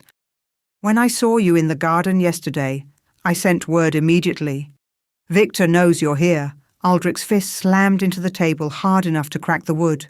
"You brought a threat directly to my doorstep. I didn't know what he planned. He just said he wanted to know if the Silverpaw heir survived, that it was important for territorial claims." "Territorial claims?" Aldrich's voice was deadly quiet. "The same claims he'll make once Ezra is dead and there's no one left to contest his occupation of Silver Moon lands." Henrik paled. "Your Majesty, I swear I didn't understand the scope. Save it for your trial." Aldrich turned to Kira. "Secure him in the dungeons. And send word to our border patrols. I want every northern wolf within 50 miles identified and tracked. If Victor is coming, I want to know when and where." As the guards dragged Henrik away, Aldrich turned to Ezra. The king's eyes were blazing gold, his alpha rising close to the surface. "You're not leaving my sight," he said flatly. "Not until Victor is dealt with." "Aldrich, don't argue with me on this." Aldrich moved closer, and Ezra could feel the barely controlled fury radiating from him. "A hostile alpha knows you're here, knows you're vulnerable, knows you're the last obstacle between him and one of the richest territories in the western provinces. You stay where I can protect you." Ezra wanted to argue, but the truth was, he was terrified. 5 years of running, of looking over his shoulder. And now the wolf who destroyed his entire world knew exactly where to find him. "What do we do?" he asked quietly. "We prepare for war." Aldrich's hand found his shoulder, warm and steady. "And we make sure Victor Blackwood regrets the day he decided to hunt what's mine." The courting gifts started arriving that afternoon. Ezra was in the nursery playing with the pups when a servant brought in the first package. It was wrapped in silver paper and tied with blue ribbon, the traditional colours for Omega courtship. "What is this?" Ezra asked, staring at it like it might explode. The servant smiled. "A gift from His Majesty, the first of many, I suspect." She left before Ezra could refuse it. He stared at the package for a long moment, then carefully unwrapped it. Inside was a book. Not just any book. A first edition of an ancient text on Omega magic and abilities, bound in soft leather and annotated in the margins with careful handwriting. On the first page, Aldrich had written a note. "You are not defined by what others told you to be. Learn what you truly are." Ezra's hands trembled as he held it. No one had ever given him something like this. Something that acknowledged his Omega nature, not as a weakness, but as something worthy of study and respect. The pups noticed his distraction and crawled over, Lyra pulling herself up on his leg while Kieran grabbed at the book with chubby hands. "Papa," Lyra said, clear as day. Ezra froze. "What did you say?" "Papa," she smiled up at him, her gold eyes bright. "Papa, up!" Kieran echoed his sister, reaching his arms toward Ezra. "Papa, papa, papa." Something inside Ezra broke and mended all at once. They were calling him Papa. These pups who weren't his, who belonged to a king and a kingdom, were claiming him as their own. He gathered them both close, pressing his face against their soft hair, and let himself cry. For his lost pack, for the family he'd never have, for the impossible gift of being needed again. When Aldrich found him an hour later, Ezra was still on the nursery floor, surrounded by toys and books, with both pups asleep in his lap. "They called me Papa," Ezra said without looking up. Aldrich settled beside him, careful not to wake the children. "I heard. The servants are already spreading the news through the palace. I shouldn't let them. It's not fair to them when I leave." "You're not leaving." Aldrich's voice was gentle but firm. "And even if you tried, I don't think they'd let you go. You're theirs now, Ezra, as much as you're mine." "I'm not yours." "Aren't you?" Aldrich's hand found his, threading their fingers together. "My wolf knows you. My children love you.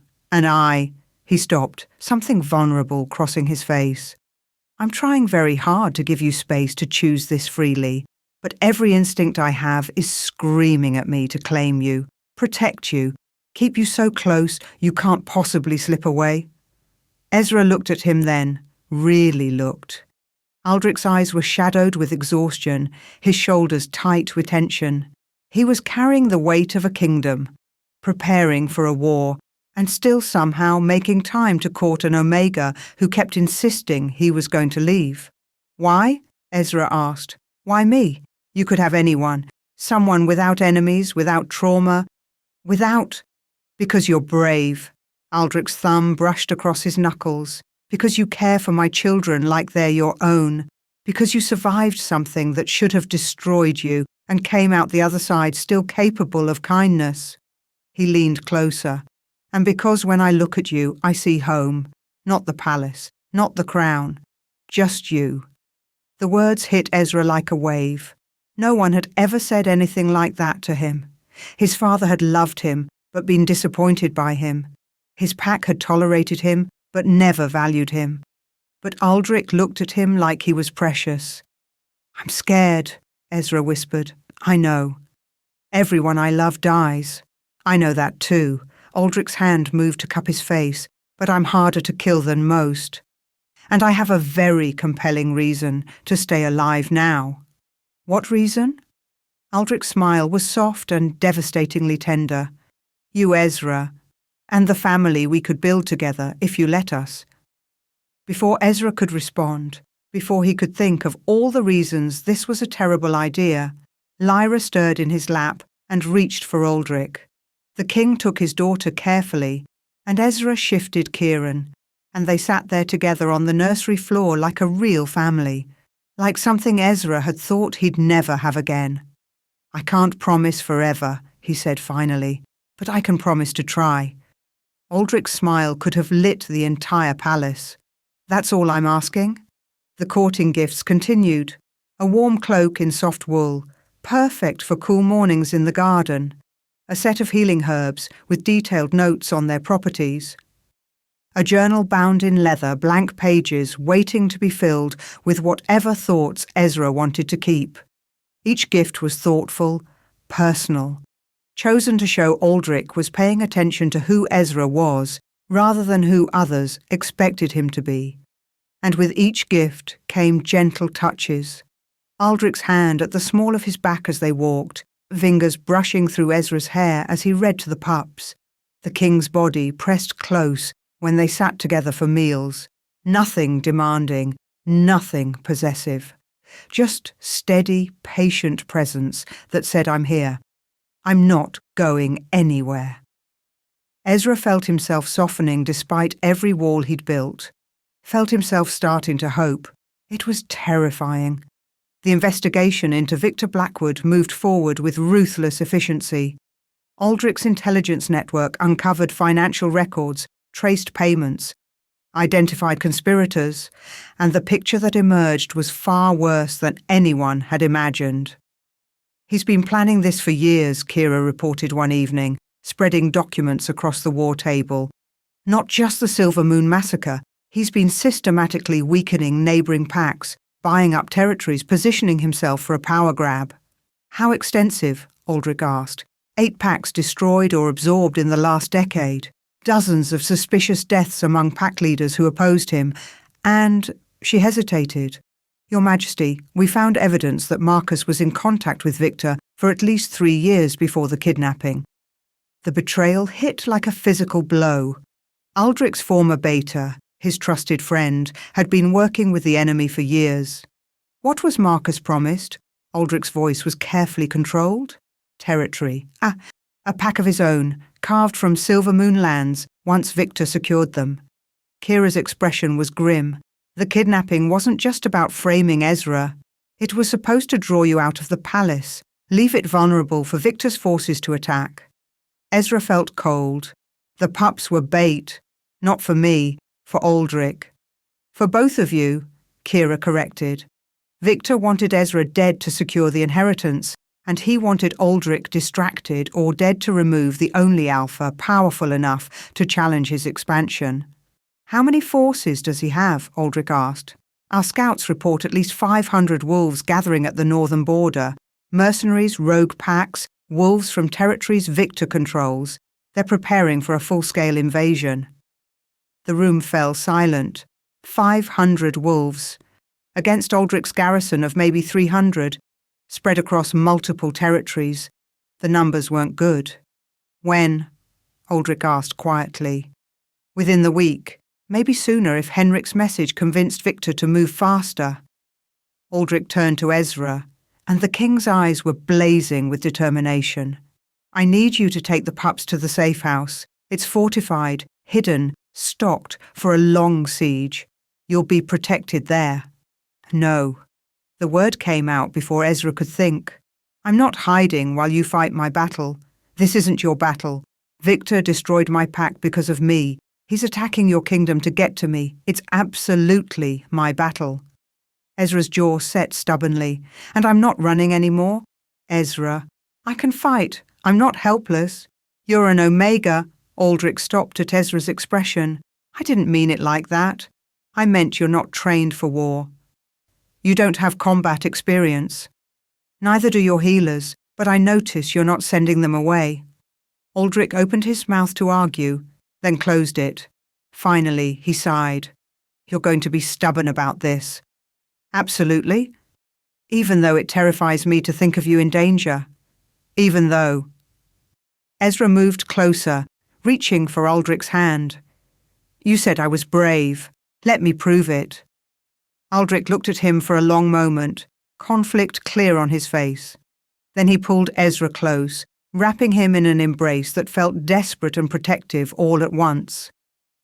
"If anything happens to you," Aldrich said against his hair, "I will burn the entire Northern Territory to ash. Then we better make sure nothing happens to me." The attack came 3 days later, just before dawn. Ezra woke to alarm bells and the sound of wolves howling in the distance. He was out of bed instantly, running to the nursery where both pups were crying in confusion and fear. "Shh, shh. It's okay," he soothed, gathering them close. "Papa's here. You're safe." But they weren't safe. Not really. Not with an army at the gates. Aldrich burst through the door, already in fighting leathers and carrying weapons. "We're under attack. Victor's forces broke through the eastern wall. We need to get you to the inner keep." "How bad?" "Bad." Aldrich's expression was grim.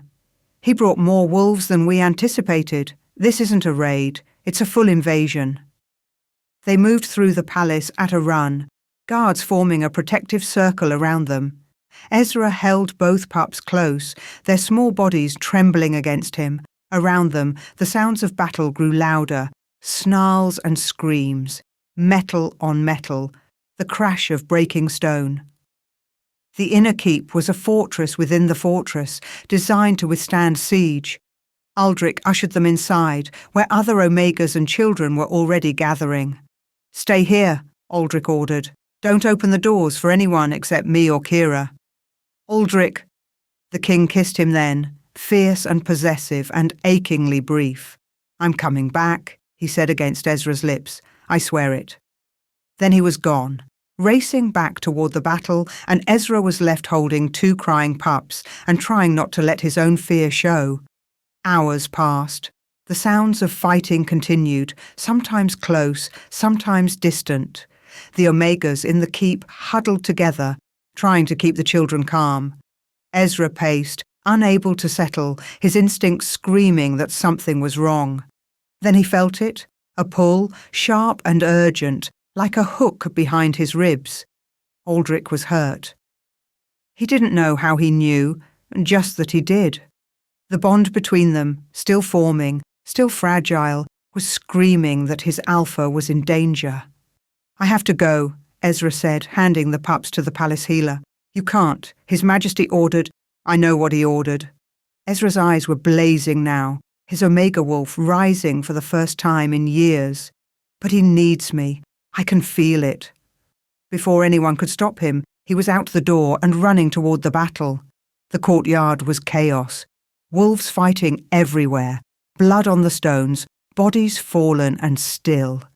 Ezra pushed through it all, following the bond like a compass, until he found Aldrich. The king was surrounded. 5 wolves had him backed against a wall, and even as Ezra watched, a blade caught him across the ribs. Aldrich snarled and kept fighting, but he was tiring. Bleeding too much. Something inside Ezra snapped. Power flooded through him, golden and warm and utterly overwhelming. He didn't know where it came from, didn't understand what was happening. But suddenly there was light pouring from his hands and a shield forming around Aldrich, forcing the attackers back. The wolves attacking Aldrich howled in pain as they hit the shield, their weapons shattering against pure energy. Ezra walked forward, the power building with each step, and when he reached Aldrich, he placed his hands on the king's wounds. The bleeding stopped, the cuts closed. Aldrich gasped as healing energy poured into him, knitting flesh and bone back together faster than should have been possible. "Ezra," he breathed. "What? How?" "I don't know." Ezra's voice sounded strange, even to his own ears. "But I'm not letting you die." The enemy wolves regrouped, preparing to attack again. But Ezra raised his hands and the shield expanded, covering not just Aldrich, but the entire courtyard, driving back the invaders with waves of pure force. This was Omega magic, the rare, nearly forgotten gift that some Omegas possessed. The ability to heal and protect, to shield their pack from harm. Ezra had never manifested it before, had never even known he possessed it. But here, with his mate dying and his family threatened, the power came flooding forth like a river breaking through a dam. From across the courtyard, a massive black wolf appeared, larger than any Ezra had ever seen, with eyes like ice and teeth bared in fury. Victor Blackwood had arrived. He shifted to human form, his body covered in scars and his expression twisted with rage. "The Silverpaw whelp," he snarled. "I should have killed you with the rest of your pack." "You tried," Ezra said, and his voice was steady despite the fear. "You failed." A temporary setback. Victor circled closer, testing the edges of Ezra's shield. "But I always finish what I start. Your territory will be mine. And you'll die just like your father did, begging for mercy that never comes." Aldrich moved to step forward, but Ezra stopped him with a hand on his chest. "This is my fight," he said quietly. "Ezra, trust me." Aldrich hesitated, then nodded. "Always."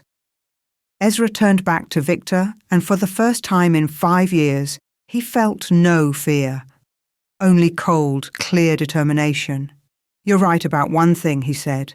"This ends today, but not with my death. With yours." He dropped the shield. Victor lunged, moving with alpha speed, claws extended. But Ezra was ready. He sidestepped, using techniques his father had drilled into him before he'd presented as Omega, and drove his borrowed blade up into Victor's chest. The Northern Alpha gasped, staggering back. "Impossible! You're Omega! You can't—" "I'm the son of Rowan Silverpaw," Ezra said coldly, "and you should have made sure I was dead before you destroyed my family." Victor fell, blood pooling beneath him. Around the courtyard, his forces saw their leader drop and began to retreat, breaking formation and fleeing toward the damaged walls. Aldrich's wolves pursued, driving them out, and within minutes the battle was over. Ezra stood in the center of the courtyard, covered in blood that wasn't his own, and felt the last piece of his past finally settle into place. He'd faced his hunter. He'd won. And he was still standing. Aldrich wrapped him in a fierce embrace, mindless of the blood and gore. "That was the stupidest, bravest thing I've ever seen." "You're welcome." Ezra's voice was shaking now, adrenaline finally wearing off. "Also, I think I can do magic now." "I noticed." Aldrich pulled back enough to look at him, wonder clear on his face. "Ezra, that power, do you know what you did?" "Saved your life? Manifested Omega gifts that haven't been seen in this kingdom for 3 generations. Aldrich's hands were gentle on his face. "You're extraordinary." "I'm tired," Ezra corrected, "and possibly about to pass out." He did, actually, his body finally giving out from the strain of using so much power at once.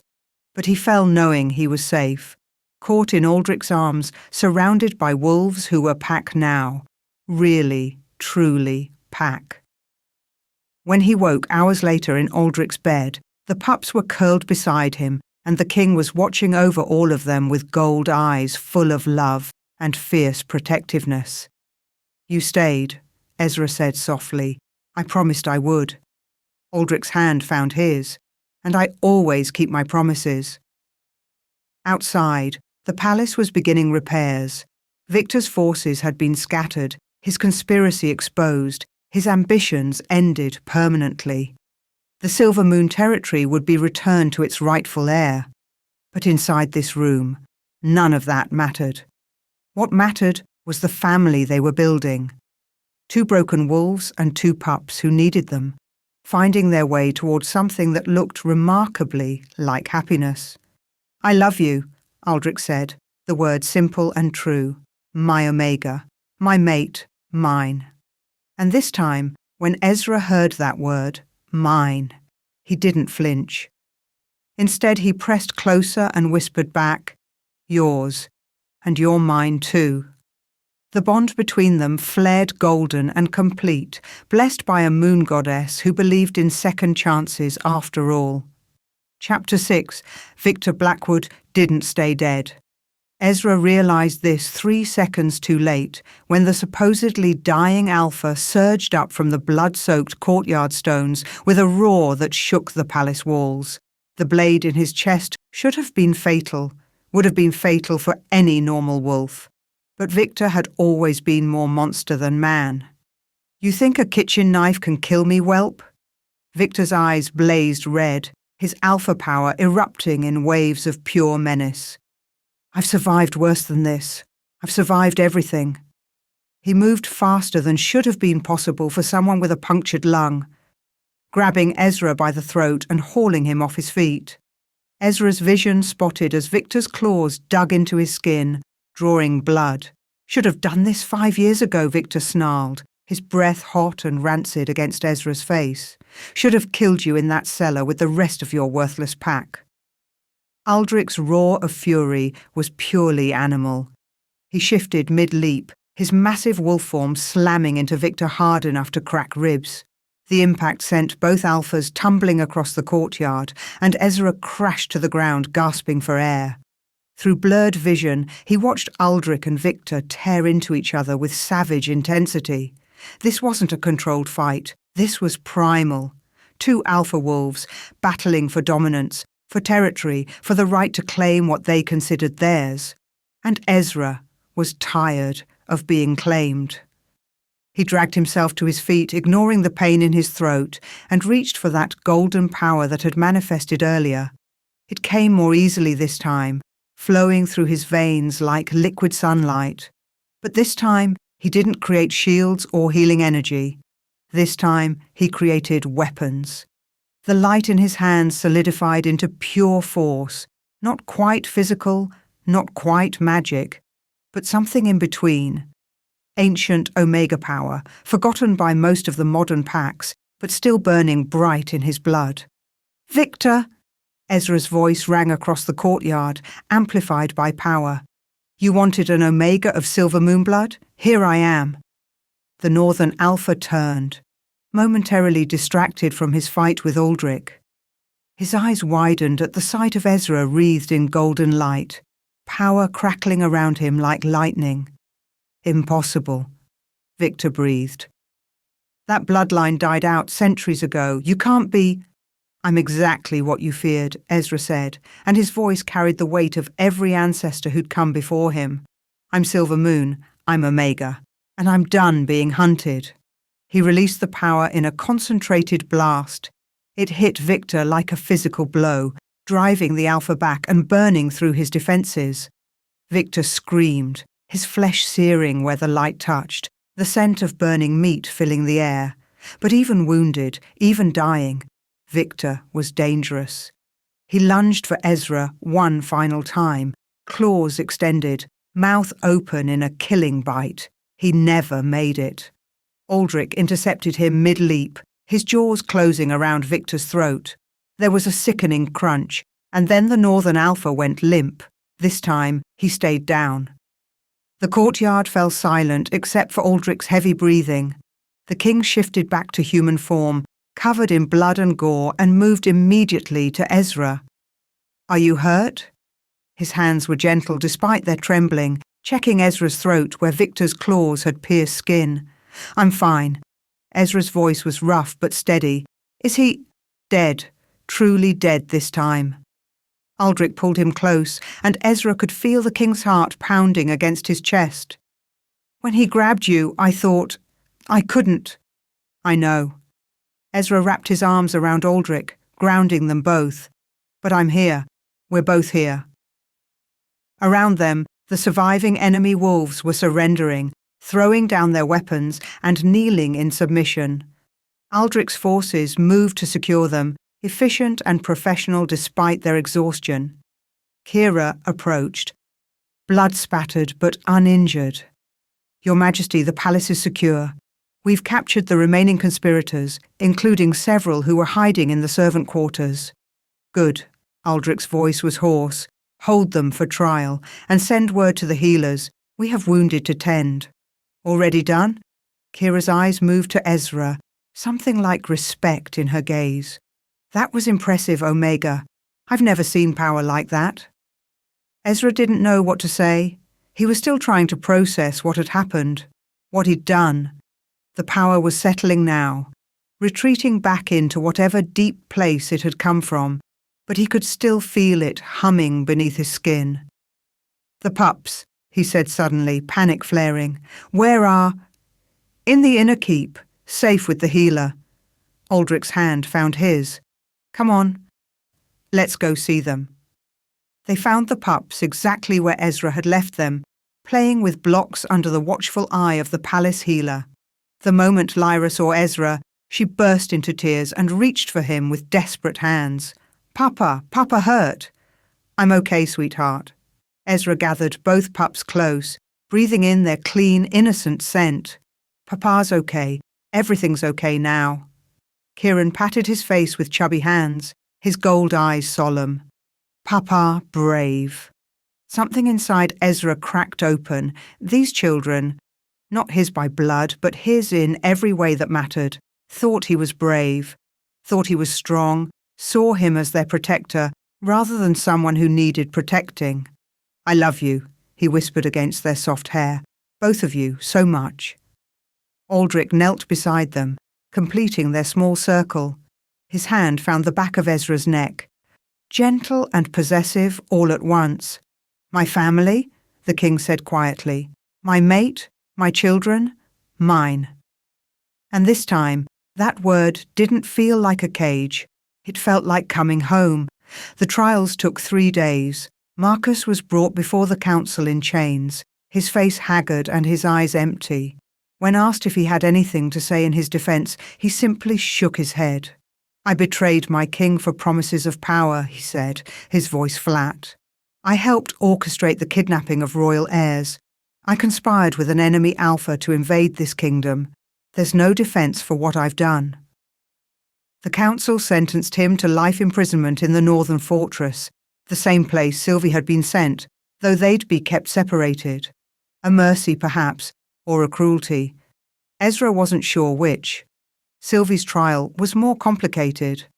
Under interrogation, she'd finally revealed that Victor had been blackmailing her, had threatened to expose secrets about her family, ruin her reputation, destroy everything she'd built.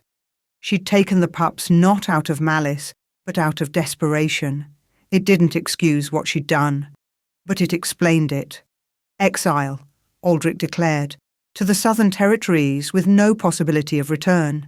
Your mate bond with Marcus is hereby severed by royal decree. You are no longer pack." Sylvie accepted the sentence with quiet dignity, and Ezra almost felt sorry for her. Almost. The other conspirators, wolves who'd helped Victor, who'd facilitated the invasion, who'd stayed silent about the plot, received varying sentences based on their involvement. By the end of the 3rd day, justice had been served. But Ezra felt hollow. Justice didn't bring back his pack. Didn't erase 5 years of running and fear.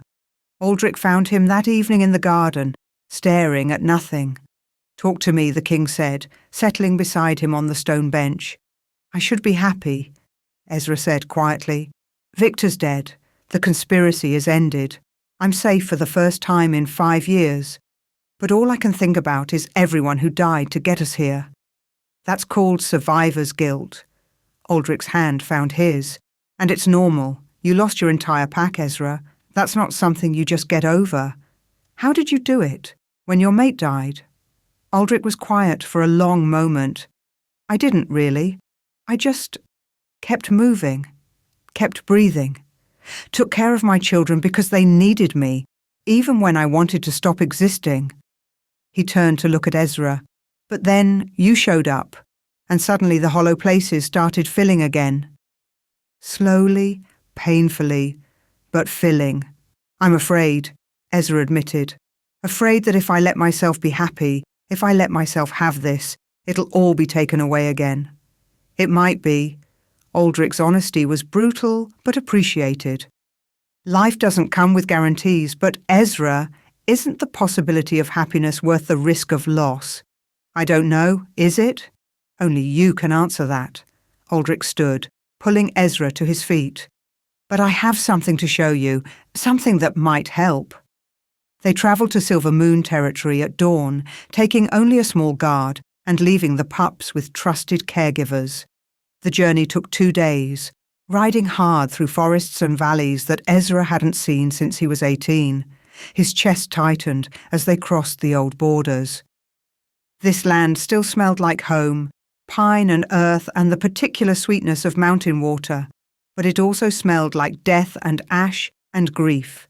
The pack house was exactly as he'd left it. A burned-out shell, walls crumbling, roof caved in. Nature had started reclaiming it, vines growing through windows, saplings pushing up through the foundation. In another decade, it would be completely consumed by the forest. Ezra dismounted on shaking legs. "Why did you bring me here?" "Because you need to say goodbye properly." Aldrich's voice was gentle. "You need to honour them, Ezra. Let them rest." "I don't know how." "Then I'll help you." Aldrich had brought supplies, candles, incense, sage for burning, traditional mourning items. Together they cleared a space in what had been the Great Hall, and Ezra built a small altar. He spoke each name he could remember: his father, Rowan Silverpaw; his mother, who died when he was young; the warriors, the healers, the children. Every face he could recall, every voice he'd lost. "I'm sorry I survived when you didn't," he whispered, tears streaming down his face. "I'm sorry I wasn't strong enough to save you. I'm sorry I hid while you died." Aldrich's hand found his shoulder, grounding him. "It's not your fault. Say it, Ezra. It's not your fault." "It's not my fault," Ezra repeated, and the words felt like they were being ripped from his chest. "It's not my fault. It's not my fault." He said it over and over until his voice gave out, until the tears stopped, until something inside him finally unclenched. The grief didn't disappear. He didn't think it ever would, but it became bearable, manageable. A part of him that could exist alongside happiness rather than consuming it. When the ritual was complete, Aldrich led him away from the ruins toward a section of forest Ezra didn't recognize. They walked for maybe 20 minutes before coming to a clearing with a large stone structure half buried in the earth. "What is this?" Ezra asked. "We found it during our investigation. Your father never mentioned it?" "No, I didn't even know this part of the territory existed." Aldrich produced a key from his pocket, old ornate, clearly ancient. The records we recovered from Victor's holdings mentioned a vault, the Silver Moon Pack's most sacred place, where they kept their histories and treasures. He unlocked the stone door, which swung open with a groan of protest. Inside was a chamber lit by some kind of luminescent moss. Shelves carved into the walls and filled with books, scrolls, and artifacts. "By the moon goddess," Ezra breathed. They spent hours examining the contents. Most of it was what Ezra expected: pack records, financial documents, territorial agreements. But then Aldrich found a leather-bound book at the very back, protected by multiple layers of preservation spells. "Ezra," he said, his voice strange, "you need to see this." The book was a genealogy, the complete bloodline of the Silver Moon Pack, stretching back not decades, but centuries. And at the very beginning, at the root of the family tree, was a name that made Ezra's heart stop. Celeste Moonshadow, first queen of the Lycan territories, Omega of the sacred line. "That's not possible," Ezra whispered. But Aldrich was already pulling out more documents, birth records, mating certificates, royal decrees. All of them confirmed what the genealogy claimed. The Silver Moon Pack wasn't just old. They were royal, descended directly from the first Omega Queen who'd united the territories 1,000 years ago. "You're not just an Omega," Aldrich said, wonder in his voice. "You're Omega royalty. Your bloodline is older and more powerful than any Alpha line still existing. That's why Victor wanted me." Understanding crashed over Ezra like a wave. Not just for the territory, for the bloodline. If he'd forced me into a mating bond, he could have claimed royal legitimacy. "And your children would have been heirs to the oldest throne in our history." Aldrich was staring at him like he was seeing him for the first time. "Ezra, do you understand what this means? It means I'm even more of a target than we thought." "No." Aldrich moved closer, framing Ezra's face with his hands. "It means you're exactly what you were always meant to be. Powerful, important, royal in your own right." "I don't want to be royal. I just want to be—" Ezra stopped, not sure how to finish. "What? What do you want to be?" "Yours," Ezra said finally. "Just yours. And papa to the pups.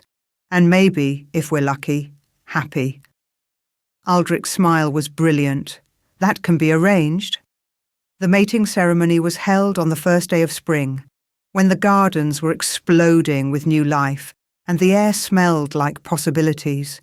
The entire kingdom attended, nobles and commoners alike, all gathered to witness their king take a new mate. There had been some initial resistance when Aldrich announced his choice, an Omega, a rogue, someone with no pack affiliation. But the story of how Ezra had saved the kingdom during the invasion had spread quickly. By the time the ceremony arrived, most wolves had accepted that their future consort had earned his place. Ezra stood in the palace's great hall, wearing traditional mating robes in silver and blue, silver moon colours, reclaimed and honoured. His hands were shaking, but Aldrich was beside him, steady and sure.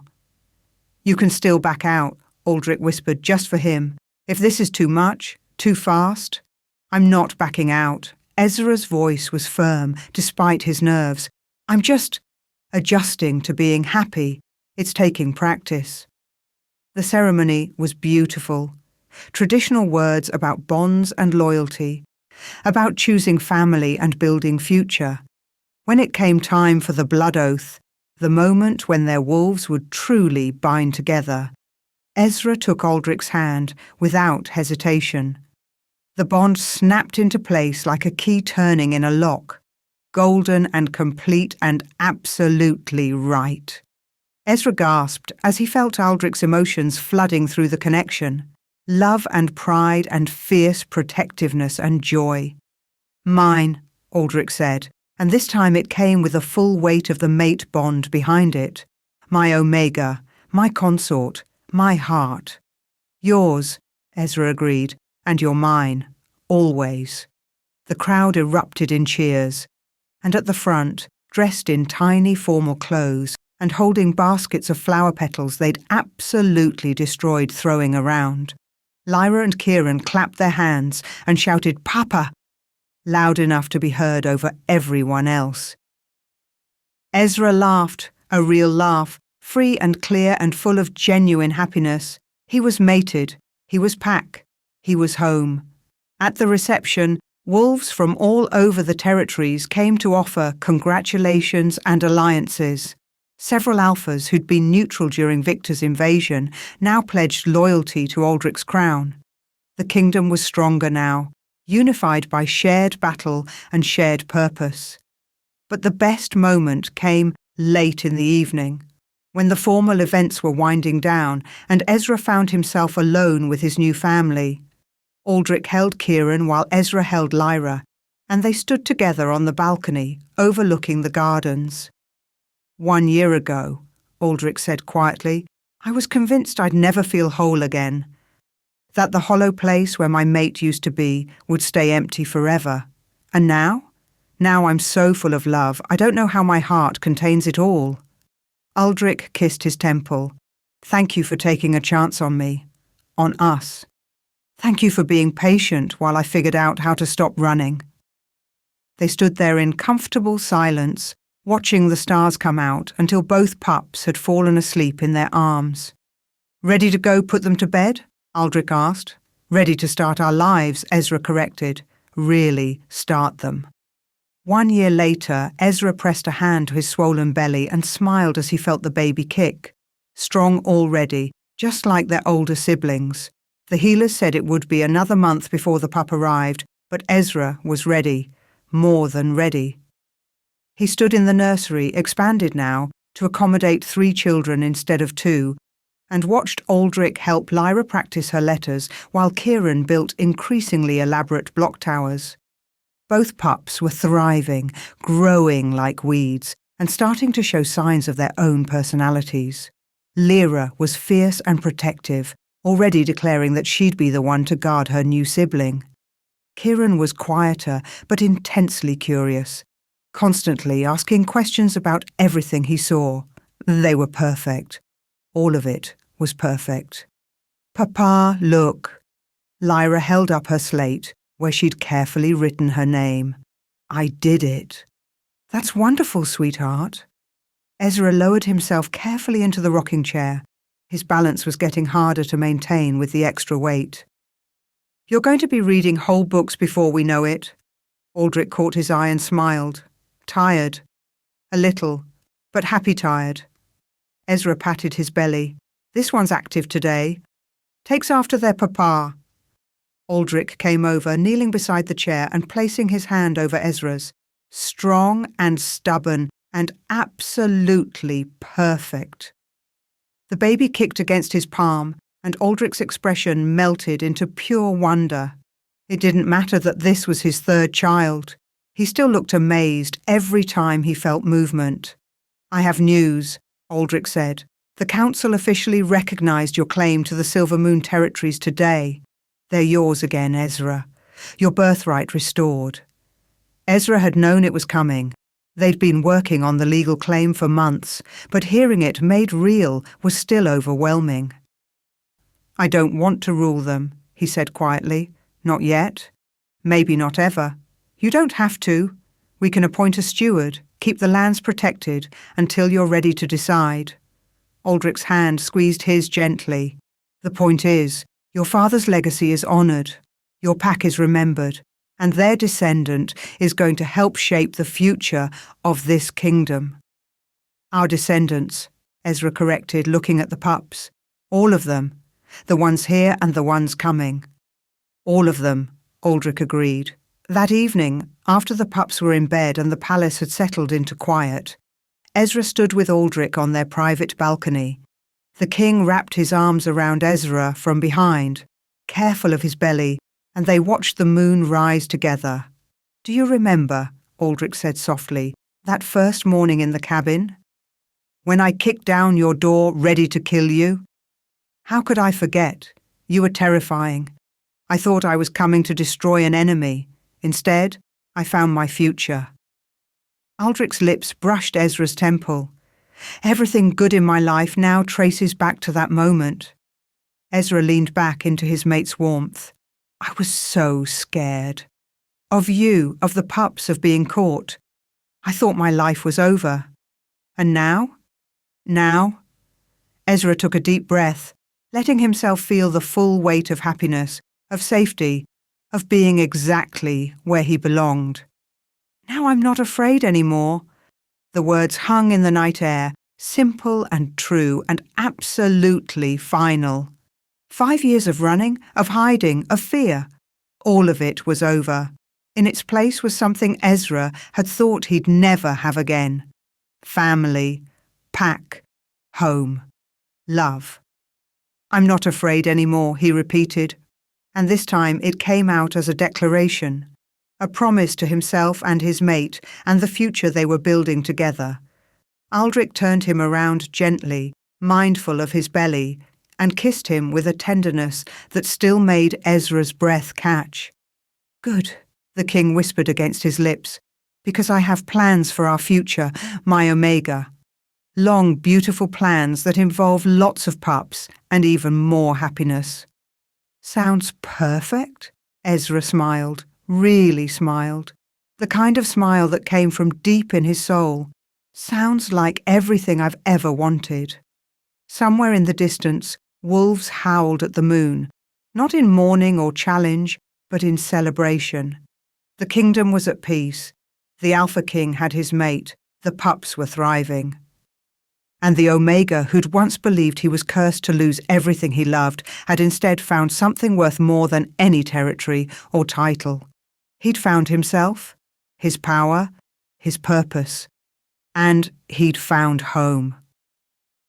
In the nursery down the hall, Lyra and Kieran slept peacefully, their dreams full of tomorrow's adventures. In a month they'd have a new sibling to protect and play with. And someday, when they were older, Ezra would tell them the story of how their family came to be, of tragedy and survival, of second chances and mate bonds that defied all the rules. But tonight, wrapped in Aldrich's arms with their child, moving between them and the moon, blessing them from above, Ezra simply breathed, simply existed, simply allowed himself to be happy.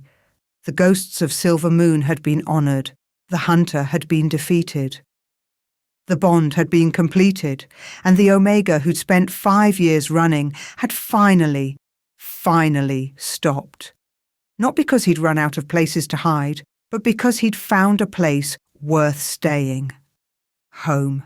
Epilogue. 10 years later, the first day of the Silver Moon Festival dawned bright and clear, the kind of perfect spring morning that felt like a gift from the moon goddess herself. Ezra stood at the edge of what had once been ruins and marvelled at the transformation. Where ash and broken stone had stood for 15 years, there was now a thriving community. The new pack house rose from the earth like it had always belonged there, built in the traditional style but updated with modern comforts. Gardens surrounded it, carefully tended by wolves who'd chosen to return to this sacred land. And in the centre of the main courtyard, A memorial stood, a circle of stones carved with the names of every wolf who died in the massacre, their memories honoured and never forgotten. "Papa, you're crying again." Ezra looked down to find his youngest daughter, 5-year-old Luna, staring up at him with concerned grey eyes. His eyes passed down through his bloodline. He wiped at his face and smiled. "Happy tears, little moon, just happy tears. Mama says you always cry at festivals." This came from their middle child, 8-year-old River, who had Aldrich's gold eyes and Ezra's gentle heart. "It's because you're emotional. Your mama is right." Ezra ruffled River's dark hair. "I am very emotional, especially today." Today marked the official reopening of Silver Moon territory. After 10 years of careful restoration, of inviting survivors and descendants to return, of building something new from the ashes of the old, the pack was reborn. Not as it had been, that pack was gone forever, but as something different, something stronger, a pack built on memory and hope in equal measure. "There you are." Aldrich appeared, carrying Luna's twin brother, Storm, on his shoulders. At 5, Storm was already showing signs of being as large as his father, all sturdy limbs and boundless energy. "The ceremony starts in an hour. We should get the older pups." As if summoned, Lyra and Kieran came running across the courtyard. At 11, they were growing into their own personalities. Lyra fierce and protective, already training with the Royal Guard, and Kieran thoughtful and curious, spending more time in the library than the training grounds. But both of them had grown into confident, happy children who knew they were loved. "Papa, they're asking for you at the memorial." Lyra was slightly out of breath. "The elders want you to light the first candle." Ezra's throat tightened. The elders, the few survivors of the massacre who'd been away from the pack house that terrible night, who'd spent 15 years scattered across the territories, had all returned for this day. He'd met with each of them over the past year, sharing memories, crying together, healing together. All right. He took Aldrich's hand, drawing strength from the mate bond that had only grown deeper with time. "Let's go honour them properly." The memorial ceremony was beautiful and heartbreaking. Ezra lit the first candle for his father, Rowan Silverpaw, and spoke of his strength and his love. Then each elder came forward, lighting candles for those they'd lost, sharing stories that made the crowd laugh and cry in turns. When the last candle was lit, the memorial circle blazed with light, one flame for each wolf who'd died. Ezra felt his father's presence like a warm hand on his shoulder, and he knew somehow that Rowan was proud of what his son had become. "They live on," Ezra said, his voice carrying across the assembled crowd. "In our memories, in our stories, in the children we raise and the pack we build. The Silver Moon pack was destroyed, but it was never defeated. And today, we rise again." The howl that went up from hundreds of throats was joyous and mournful all at once, a sound of grief acknowledged and hope embraced. The festival that followed was everything Ezra had dreamed it would be. There was food, tables laden with traditional dishes, recipes passed down through generations and lovingly recreated. There was music, drums and flutes and voices raised in old songs that Ezra remembered from childhood. There was dancing, children playing games, wolves shifting and running together through the forest in great joyful packs. And there were people, so many people. Wolves from every territory had come to witness the rebirth of Silver Moon. Some were curiosity seekers, drawn by the story of the Omega who'd survived and thrived. But many were wolves who'd lost their own packs, who'd been rogues or exiles, who'd heard that Silver Moon welcomed those who had nowhere else to go. "We've had 50 applications for permanent residency," Kira reported, finding Ezra near the food tables. She'd become not just Aldrich's beta, but Ezra's closest friend over the years.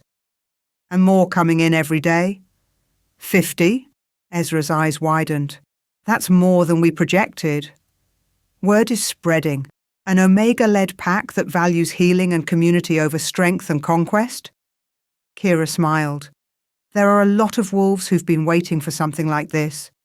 Ezra looked around at the celebration, at the mixture of old and new, at the children playing together regardless of which pack they'd come from, and felt a swell of pride so strong it almost hurt. This was what his father had wanted. Not conquest or expansion or power for its own sake, but a place where wolves could be safe, could be themselves, could heal. Papa, watch this. River was showing off for a group of younger pups, demonstrating the shielding technique Ezra had been teaching him. The golden light that formed around the boy's hands was still weak and flickering. Omega gifts took years to develop fully, but it was there, real and growing stronger every day. That's wonderful, sweetheart, Ezra called back. Remember to breathe through it. He's going to be powerful, Aldrich said, appearing at Ezra's side with Luna and Storm in tow. All of them are. Your bloodline breeds true. Our bloodline, Ezra corrected. They're as much yours as mine. True. Aldrich's arm wrapped around his waist. Have I mentioned lately that I love you? Not in the last hour. I was starting to worry. Aldrich laughed and pulled him closer, pressing a kiss to his temple despite the very public setting. After 10 years of being mated, they'd long since stopped caring about propriety.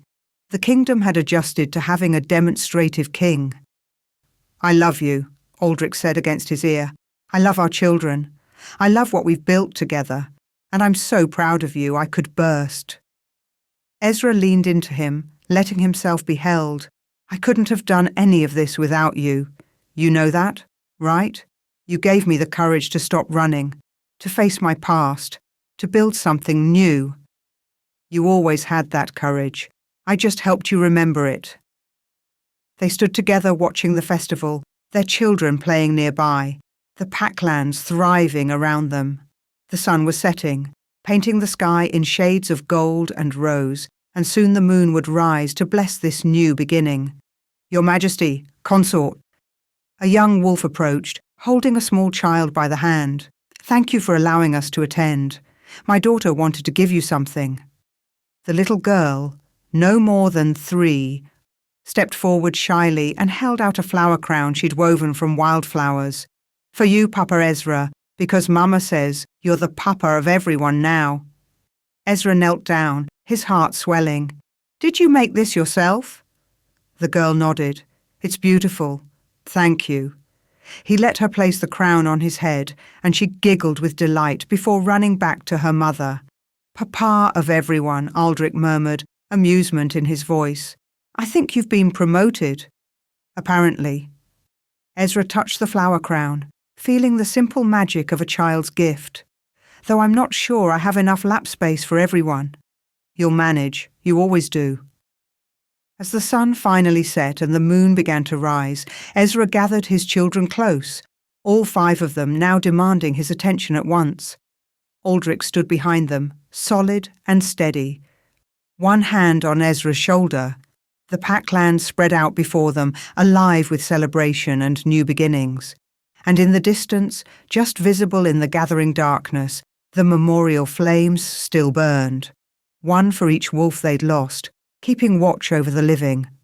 Tell us the story, Lyra demanded, about how you and Mama found each other.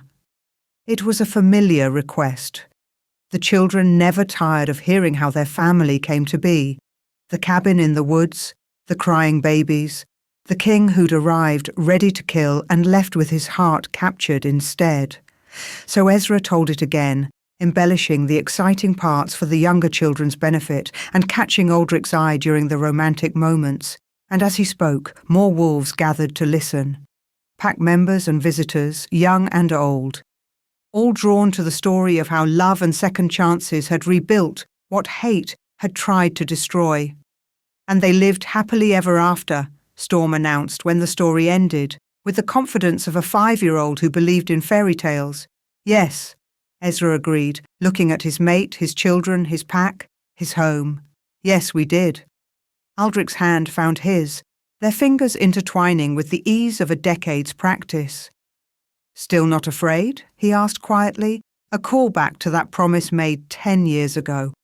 Ezra looked around at everything they'd built, at the children who called him Papa, at the pack that had chosen to follow an Omega's lead, at the mate who'd seen him at his most broken and loved him anyway. He thought of his father and the Silver Moon wolves who'd died protecting what they believed in. He thought of how far he'd come from that terrified 18-year-old hiding in a cellar, and he smiled. Still not afraid, he confirmed. Not of the past, not of the future, not of anything. Because I finally understand what my father was trying to teach me. What's that?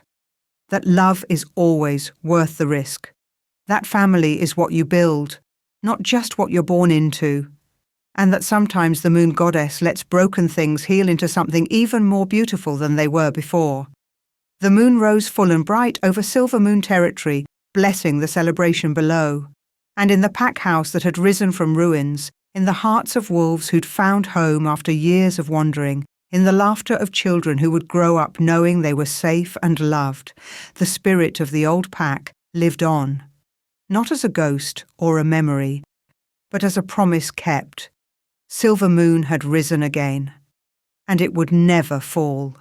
Later that night, after the children were finally asleep and the festival had wound down to quiet conversations around dying fires, Ezra and Aldrich stood on the balcony of their new home, a modest house on the Silver Moon grounds where they could spend time away from the palace. "Do you ever regret it?" Ezra asked, leaning against the railing, taking in a broken rogue Omega and his baggage. "Every day," Aldrich said, so seriously that Ezra turned to stare at him. Then the king grinned. "I regret that I didn't find you sooner, that you had to suffer alone for so long, that I couldn't protect you from all of it." "You can't protect me from everything." "I can try." Aldrich pulled him close. "And I will keep trying, every day for the rest of our lives." "I know." Ezra rested his head on Aldrich's chest, listening to the steady beat of his heart. "That's why I love you." "Only reason?" "Well, you're also devastatingly handsome and excellent with children." "I knew there was something." Aldrich's laughter rumbled through his chest. "Come to bed, my Omega. Tomorrow we have a kingdom to run and a pack to nurture and 5 children who will definitely wake us up too early." "Sounds perfect." And it was. The end.